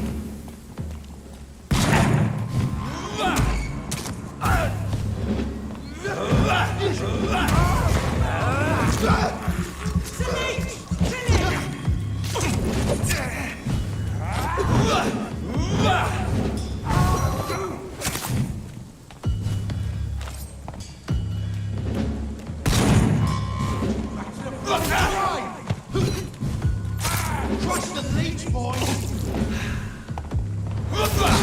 Die, Vermin!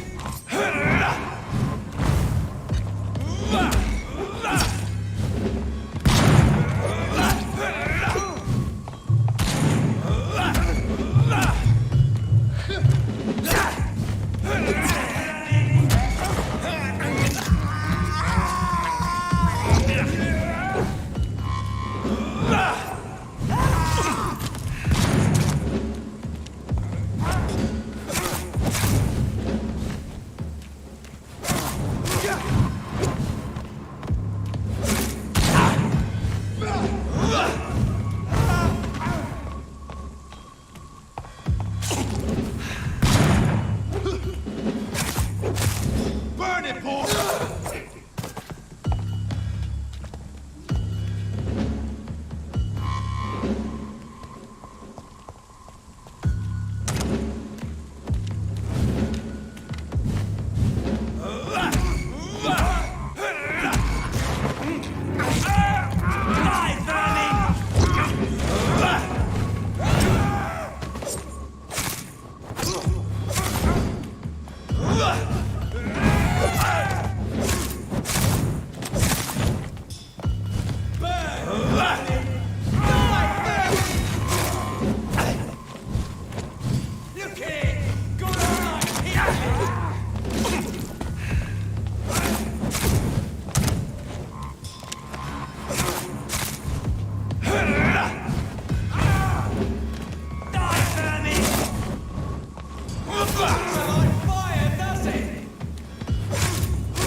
This is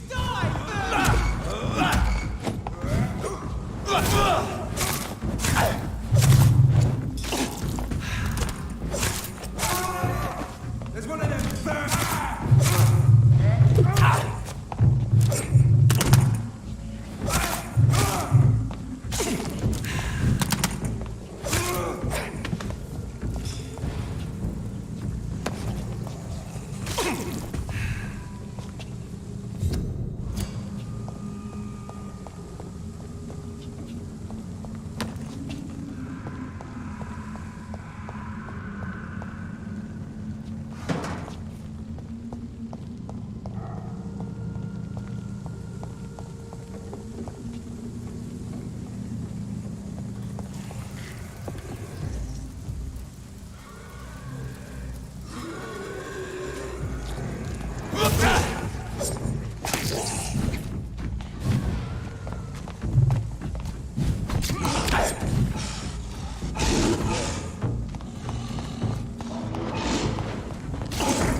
This is despicable. I have this thirst for blood.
I can't believe I'm doing this.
Good evening, Dr. Strickland. And good evening to you, Dr. Reed.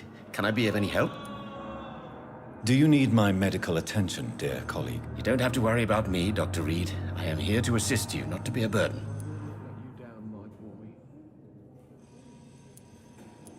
Goodbye, Dr. Strickland.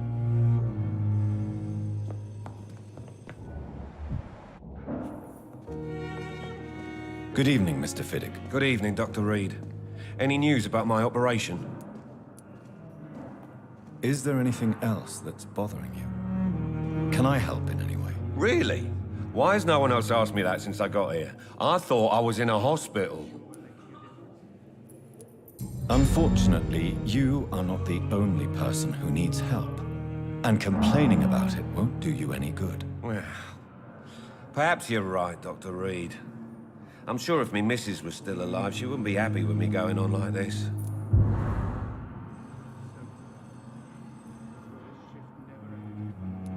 Goodbye for now, Mr. Fiddick. I'll see you later. I will not let you down, my boy.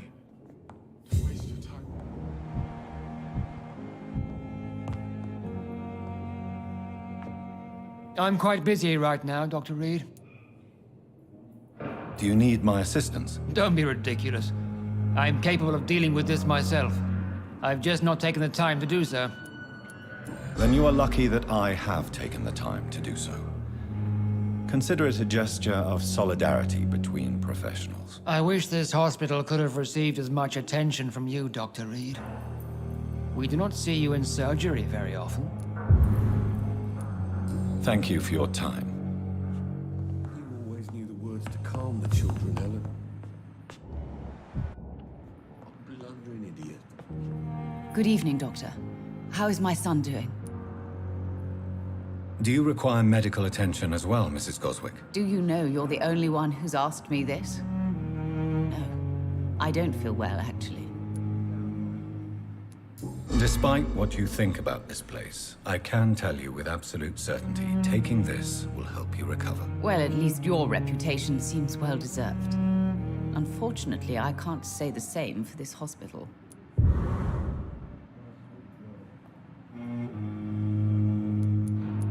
Goodbye, Mrs. Goswick.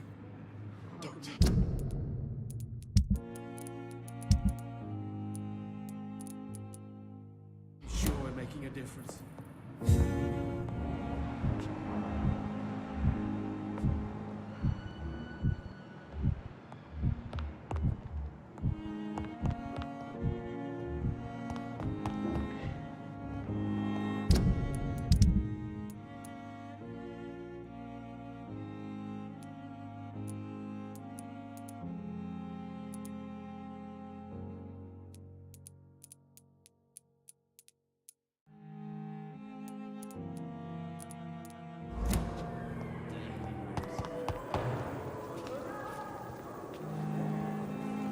Good evening, Miss Howcroft.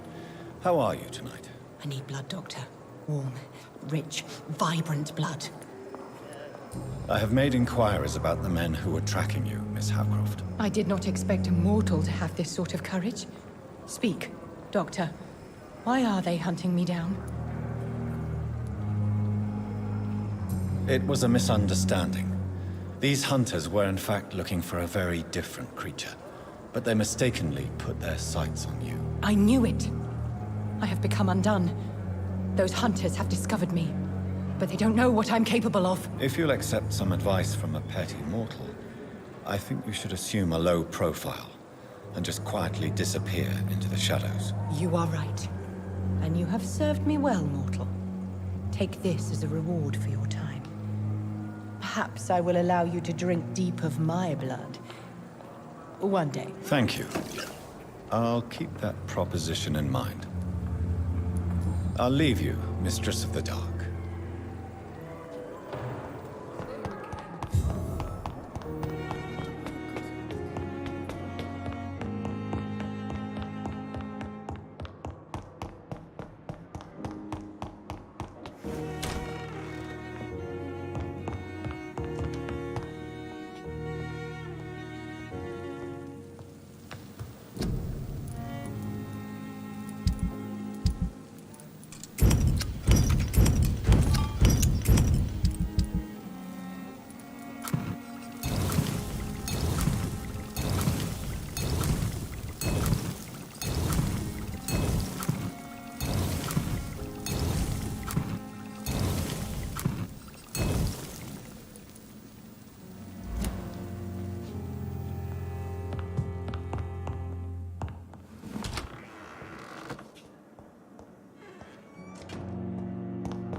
Good evening, Mr. Elwood. Evening, Dr. Reed. Soldier, do you need assistance? Not really. I think you caught some. As long as you remain here, I will make sure you don't have to worry about your health. Don't think you can do much about it. Damage is done. Goodbye for now, Mr. Elwood. Damn. Pain. It's here again.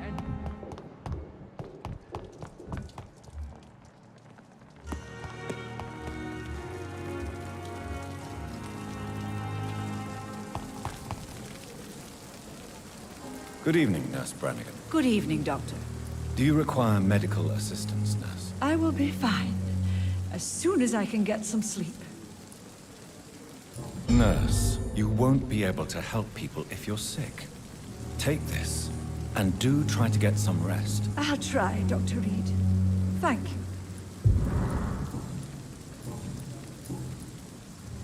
According to the report I read, your unprofessional conduct put a patient in danger, Gwyneth. That's not true. I know when my patient's life is at risk, and I'm more competent than a lot of doctors that I know. Problem is, I'm a woman. I don't see what your gender has to do with your abilities, nurse. Yes, nurse. Because I'll never be a doctor, no matter what my skills. I could make a decision that could save a life, but oh no, that's unbecoming conduct.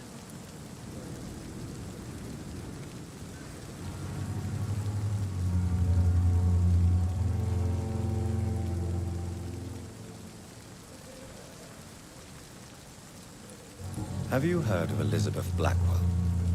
She was the first woman listed on the UK Medical Register. Change is slow, but it will come. And you will always have my support. To have the right to study shouldn't be determined by sex, skin, or wealth. That's all I'm saying.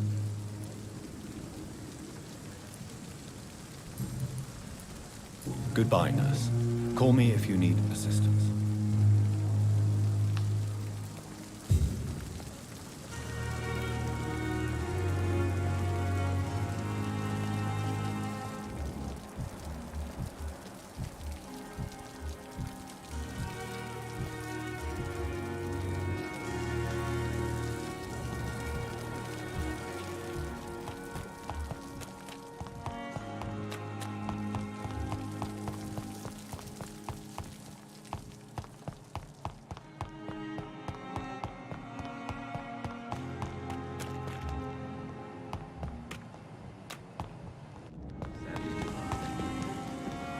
Good evening, Dr. Reed. Such a pleasure to see you again.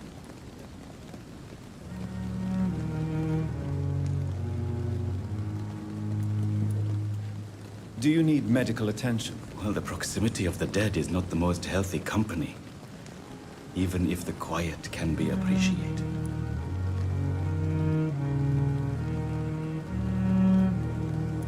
Don't take too many risks with your health, Mr. Chidana. None of us are immune to this disease. And that is a good thing. Death and disease is a constant reminder of our mortality. But you have my thanks, Dr. Reed.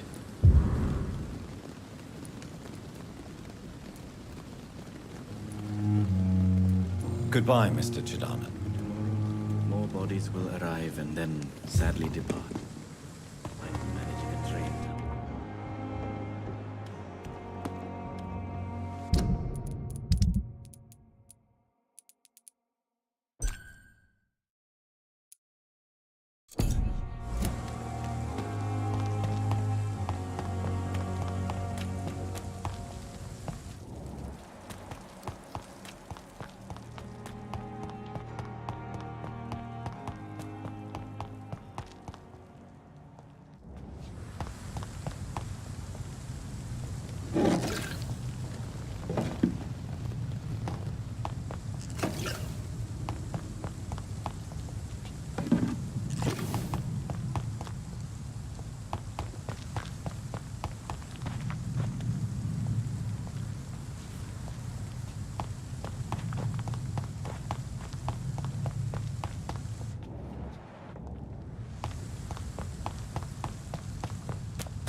Good evening, Milton. Good evening, Doctor. Still trying to save lives?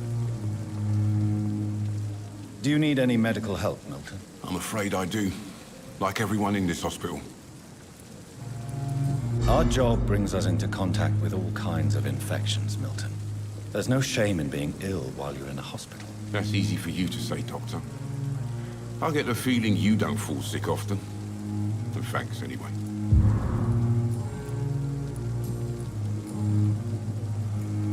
Why do you have such a mediocre reputation among your colleagues, Milton? Fuck them. Nobody knows the horrors I've seen since working here. This city was sick long before the epidemic, Dr. Reed. I know it's a difficult task, but correct me if I'm wrong. Is this not the job you are paid to do? I've seen babies left to die while their brothers were properly fed. Underage girls and boys sold to all manner of perverts. I'm sorry, I don't know what to say. Yeah, exactly. We lack words. So excuse me if I don't look on the bright side of life. Goodbye, Milton.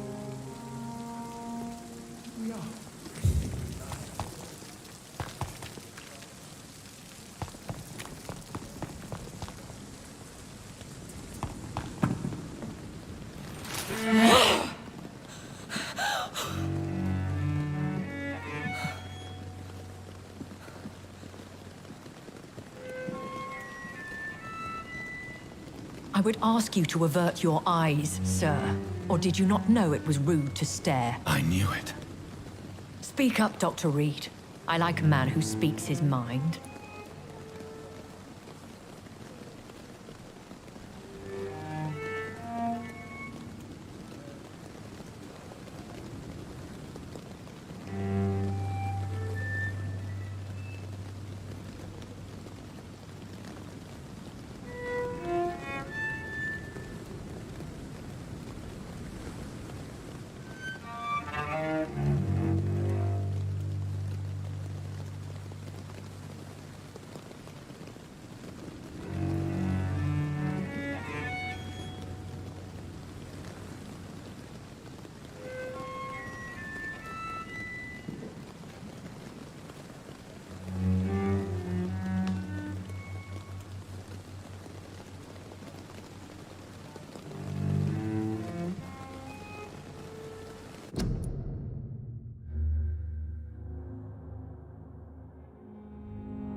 You killed him.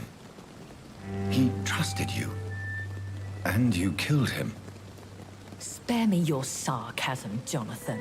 You are but newly born in this world.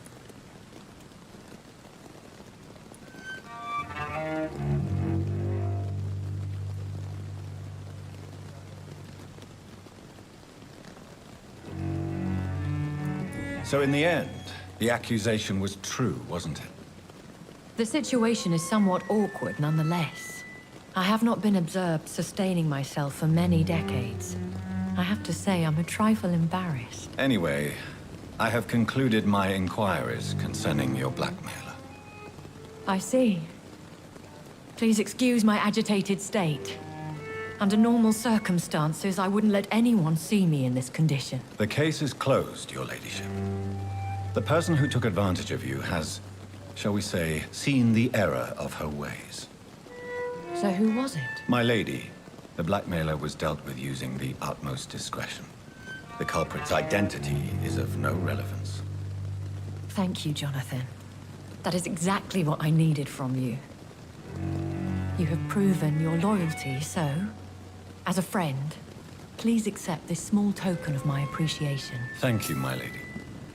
If you have an inclination to learn more about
desires or your current situation, I will be glad to aid you in your quest for knowledge. I bid you farewell. For now, my lady. I must quickly Yes, Jonathan? May I ask you some questions? Please do. I have promised to answer you.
Why does Dr. Swansea allow you to feed on the patients of the hospital?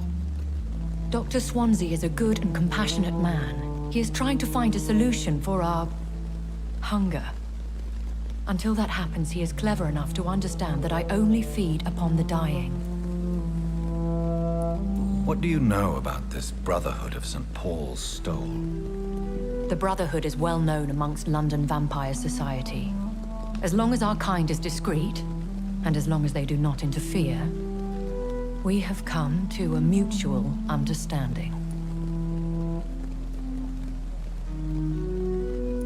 And no one suspected you of the murders. As you well know, suspicion has recently fallen on me of killing for pleasure. But you have my word, Jonathan. I take no pleasure in taking a life.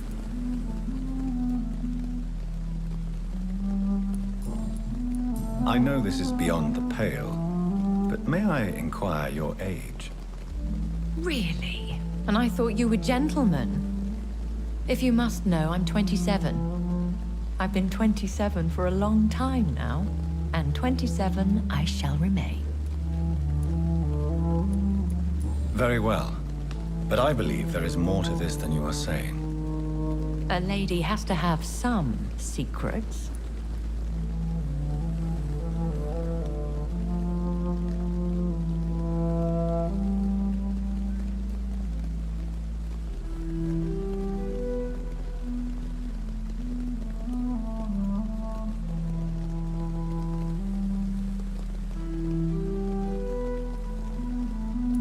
And who bestowed upon you this eternal youth? My maker. He left this isle a long time ago. Why did you save me in the canning factory? I could hardly stand by and watch such a promising young blood as yourself be torn to shreds by some gutter scowl.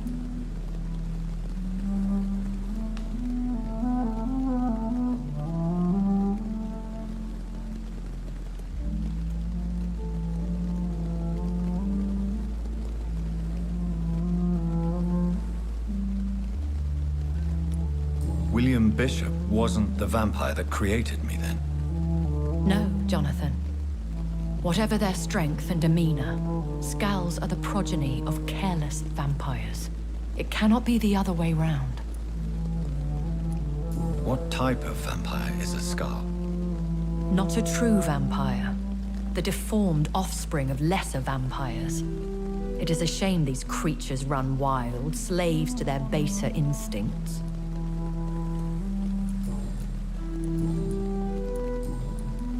I've been away from London and England for 3 years. This isn't the city I remember.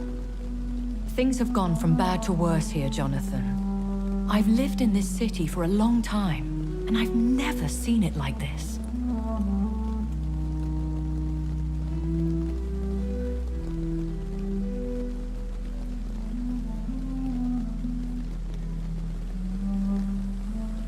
The Spanish flu has hit London that bad. Yes, but it's not just that. I've heard things. Things I've not heard for a very, very long time. There are whispers in the shadows.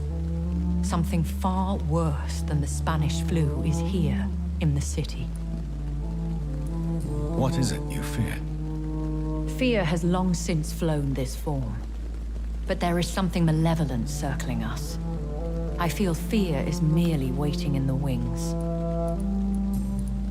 Are there many vampires here in London? Immortals are of a rare breed, and we often tend to hide.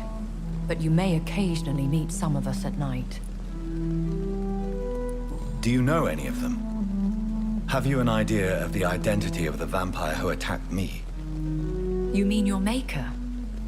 No, Jonathan, I have no clue. But I fear he or she is as careless as cruel. To let you discover your new condition by yourself. What do you mean? Every now and then, you may discover an immortal in the deep of the night. But we are a rare and reclusive breed. Our progeny is almost never accidental. Will they all be as affable as you, my lady? I do not see why not. But remember, even the shark smiles before he bites. That sounds like a lesson from experience. Vampire politics are as intricate and sometimes tedious as a game of chess in a gentleman's club. I've learned from experience it is best to decline to play.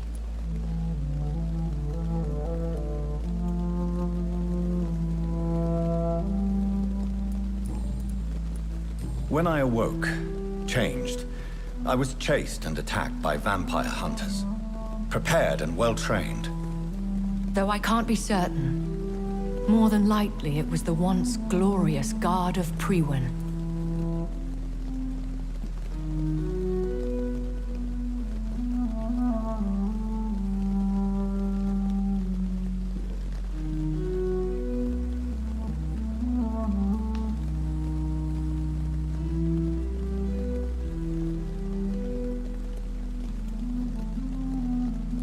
Once glorious, but still dangerous.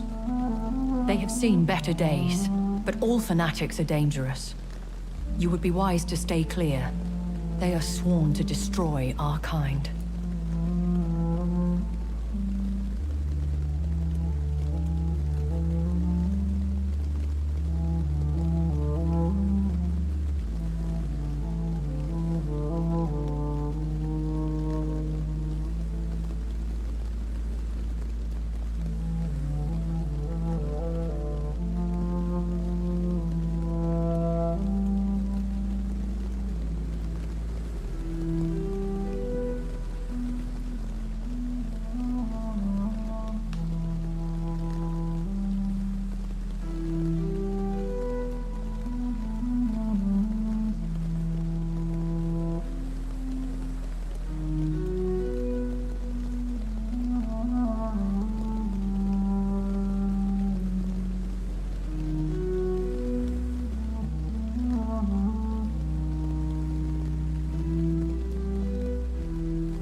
You make them sound... More society.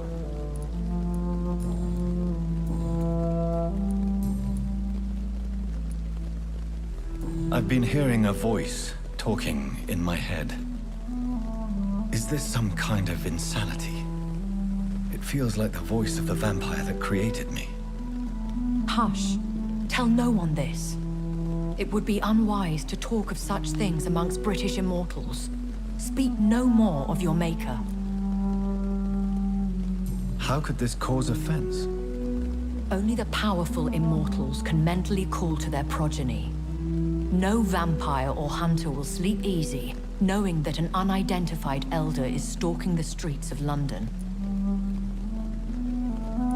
Excuse my forwardness, but... are you my maker? Me? Goodness, no. Only a foolish immortal would create a progeny without taking precaution, and I'm no fool. A vampire? Is that what I am? What we are? Such a crude word, defined by penny dreadfuls and drunken hacks. No. You are now an Ekon, and that you shall remain. Are you an Ekon too? Yes, I am. We are the closest thing to what man refers to as vampires. Forget what you think you know about us. So we are Ekons.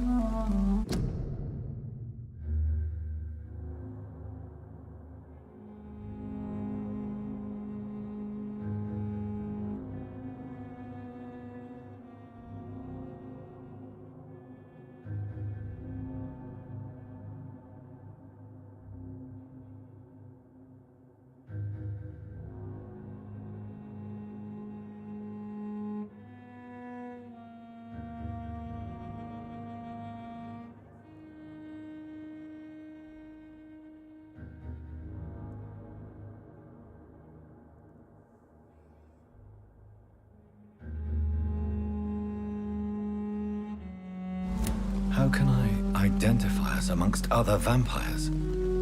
How to put it? All Ekon are vampires. But all vampires are not Ekon. We are but a branch of the immortal tree. I don't understand. Why was I created and then left for dead? That is a question only the one who made you can answer. It's not normal practice. I doubt even if you find him, he will answer you, considering how cruelly he treated you. So me being a vampire could have been a mistake. I very much doubt it, Jonathan. Contrary to the legends, it is not as simple to make another vampire by just biting someone. I'd like to avoid creating another vampire by mistake anyway. Tell me, how is it done? The process is dangerous. It could even kill your potential progeny. If you did decide to sire an offspring, they must drink of your blood, Jonathan.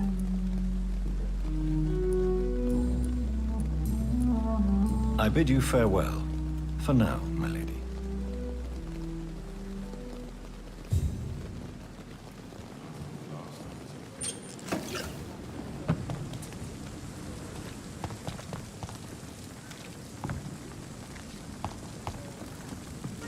Good evening, Milton. Good evening, Doctor. Still trying to save lives?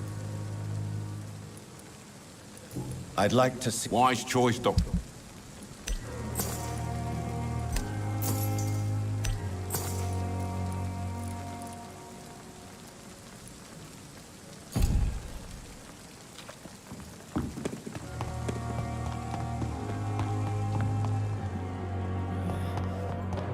Damn.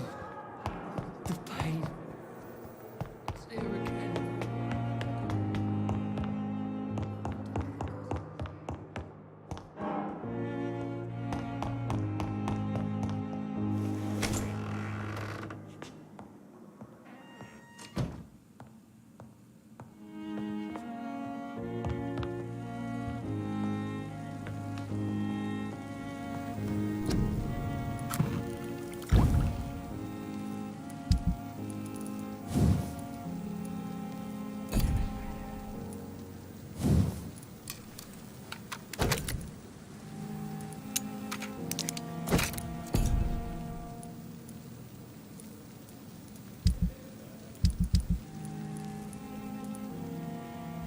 Razvan Vasily was infected by Spanish flu, but also has the highly unstable blood of the Skulls.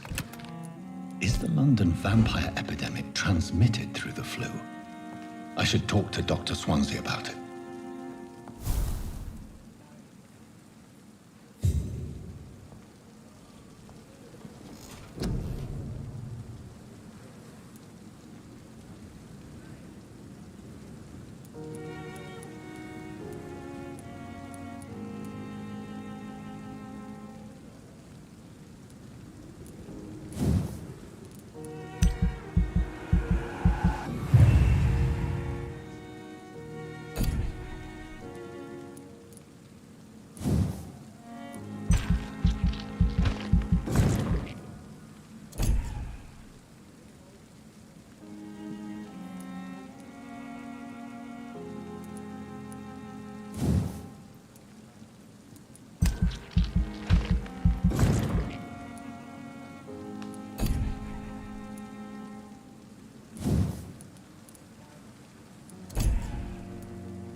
Evening, Edgar.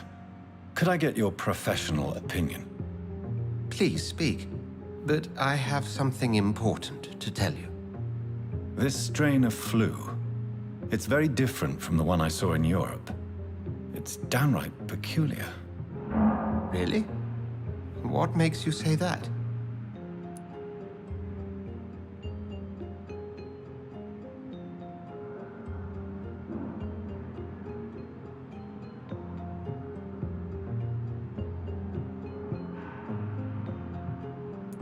I've just looked at the blood of one of our recently deceased. I see. Do you have anything more to go on?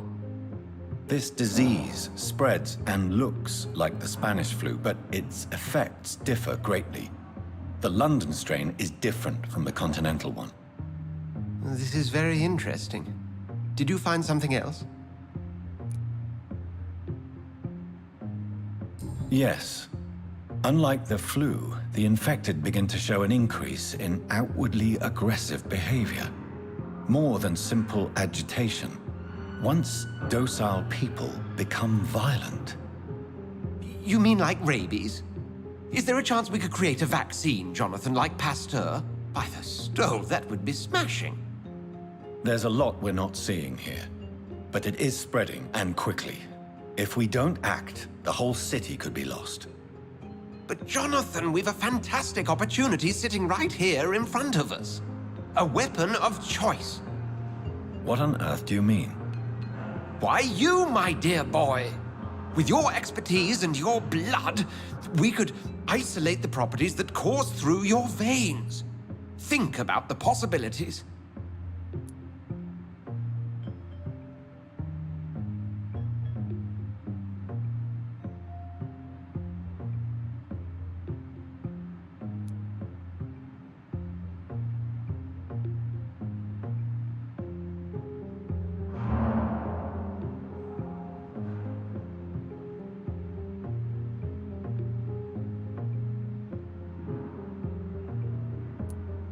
I admit it did occur to me. Blood seems to be the common factor in all of this. I totally agree. We're in uncharted territory here. Maybe it's just wishful thinking, but imagine the possibilities. We'll discuss this more later. Thank you for your time. No, thank you, Jonathan. But as I said, I needed to talk to you. I have some rather bad news. Yes? I'm afraid it's your sister. My sister? She's to be buried this evening at Whitechapel Cemetery. Your mother published the obituary this morning. I see. I'm sorry, Jonathan. Please accept my condolences.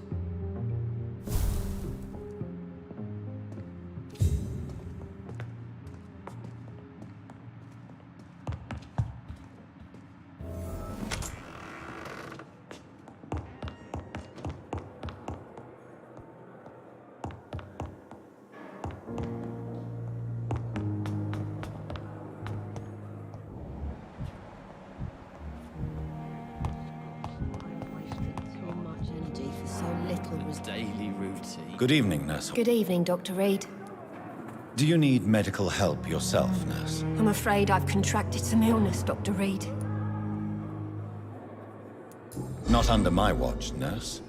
Take this. You'll feel better. Thank you, Dr. Reed.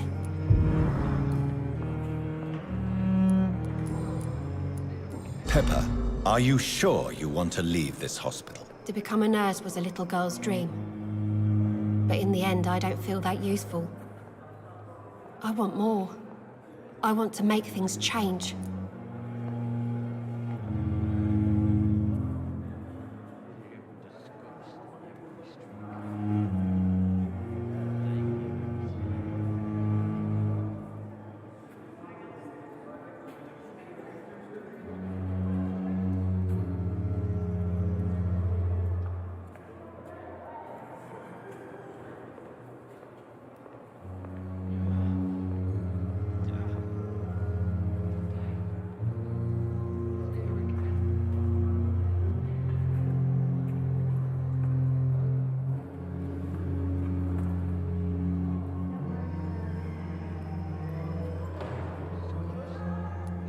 You should be proud of what you've achieved. This hospital represents hope for many people in need of help. Maybe you're right. But at the moment, I feel like we're just a cemetery waiting room. What steps are you prepared to take to feel more useful? I don't know yet. My sister believes that the real fight is in the streets nowadays. Maybe she's right. Maybe this is what I must do. If you feel that saving lives is not useful enough, perhaps it means that you've lost faith. On the contrary, my faith has never been stronger. Maybe we are all just too proud to face up to the fact that science cannot compete with God. And what about Milton Hooks? Does he share your point of view? For Milton, any change means more comfort and more peace. I disagree.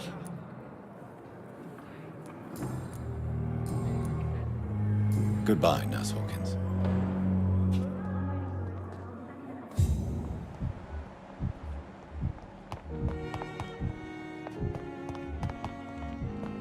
I never thought I would have to attend my murdered sister's funeral. Mary, I can't forgive myself. I'll find the truth about what happened to us. I swear.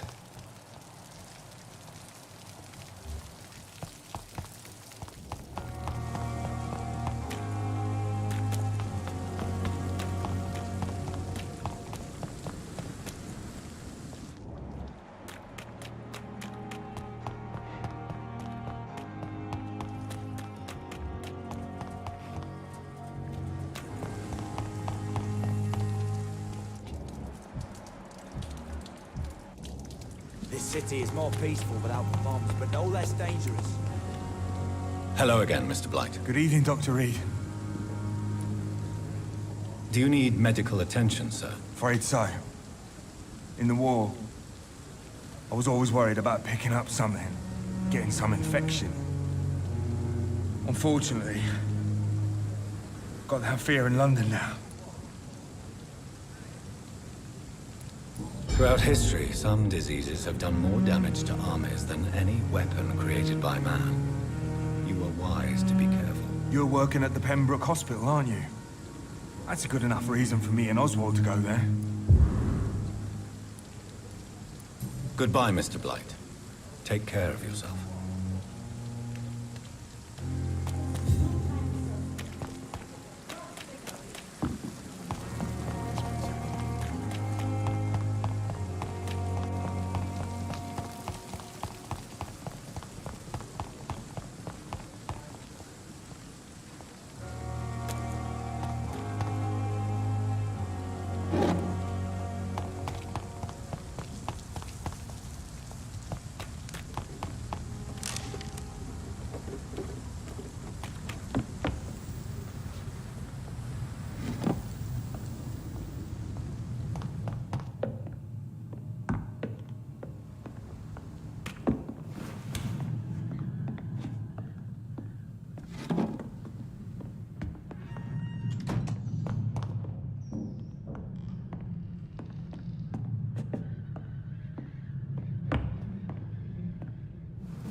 have this thirst for blood.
Better go home, sir.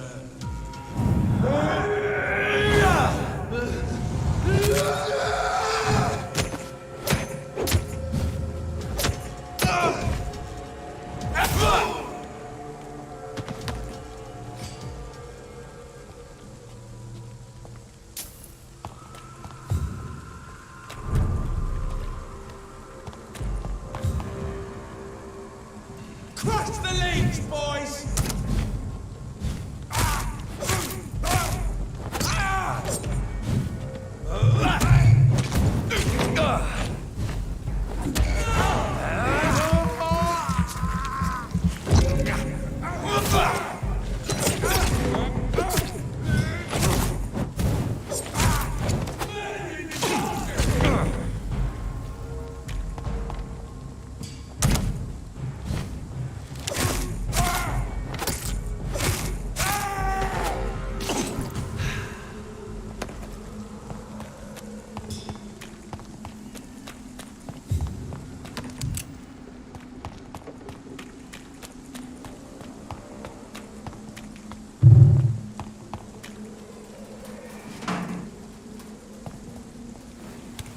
Dear sister, I don't know if I have the strength.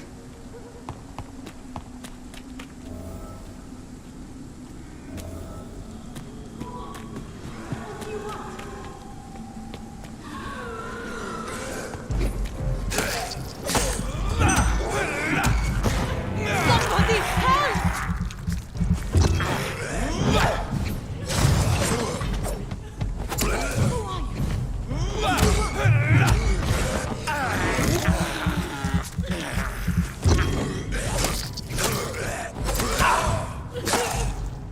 Somebody help!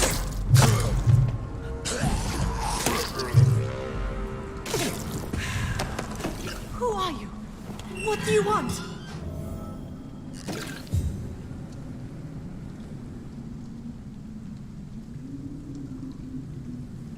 Are you all right, miss?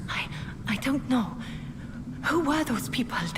They wanted to kill me. Why? They've lost their minds in the epidemic. They won't come back for now. You seem to know a lot about them, sir. I'm Dr. Jonathan Reed. I'm investigating this disease. I am Xiaoxun. Thank you so much for helping me, Mr. Reed. I must go to the cemetery now. Goodbye.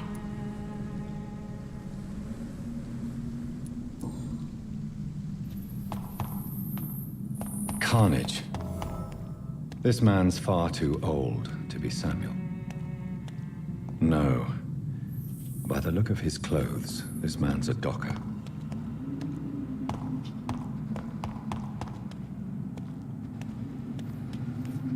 It's locked. Samuel isn't here. I had better follow the blood trail.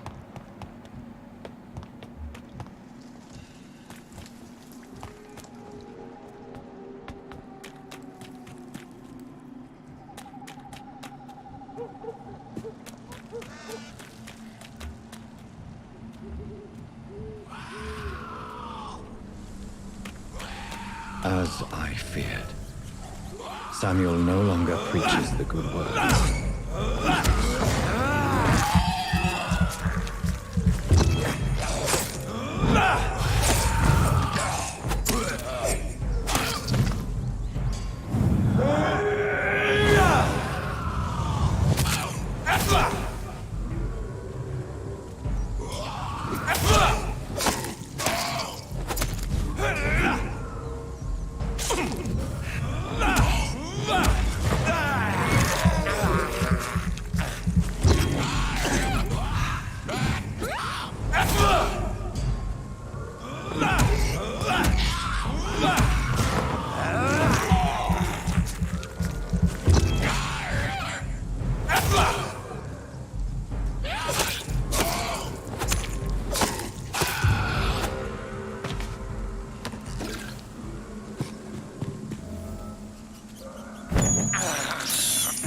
I can't believe I'm doing this.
Since I can't reveal myself to my mother now, I must find a discreet spot to attend the ceremony.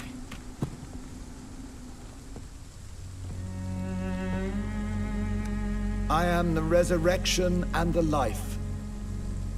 He that believeth in me, though he were dead, yet shall he live. And whosoever liveth and believeth in me shall never die. We commend unto thy hands of mercy, most merciful Father, the soul of our sister departed, and we commit her body to the ground. Earth to earth, ashes to ashes, dust to dust.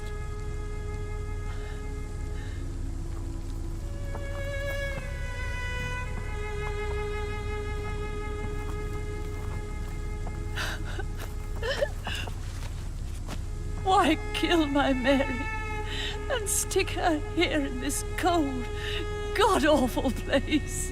These are the legal requirements for the epidemic, madam. Oh, Avery, I feel so tired. Please take me home. Yes, madam.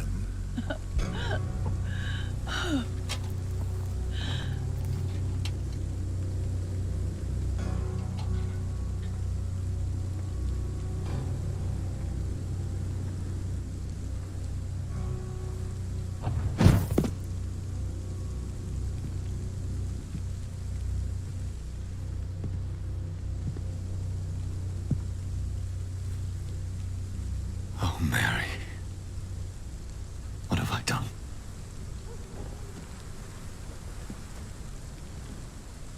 If I could only change one thing. One thing. This is a nightmare. Jonathan, there is nothing you can do but accept it.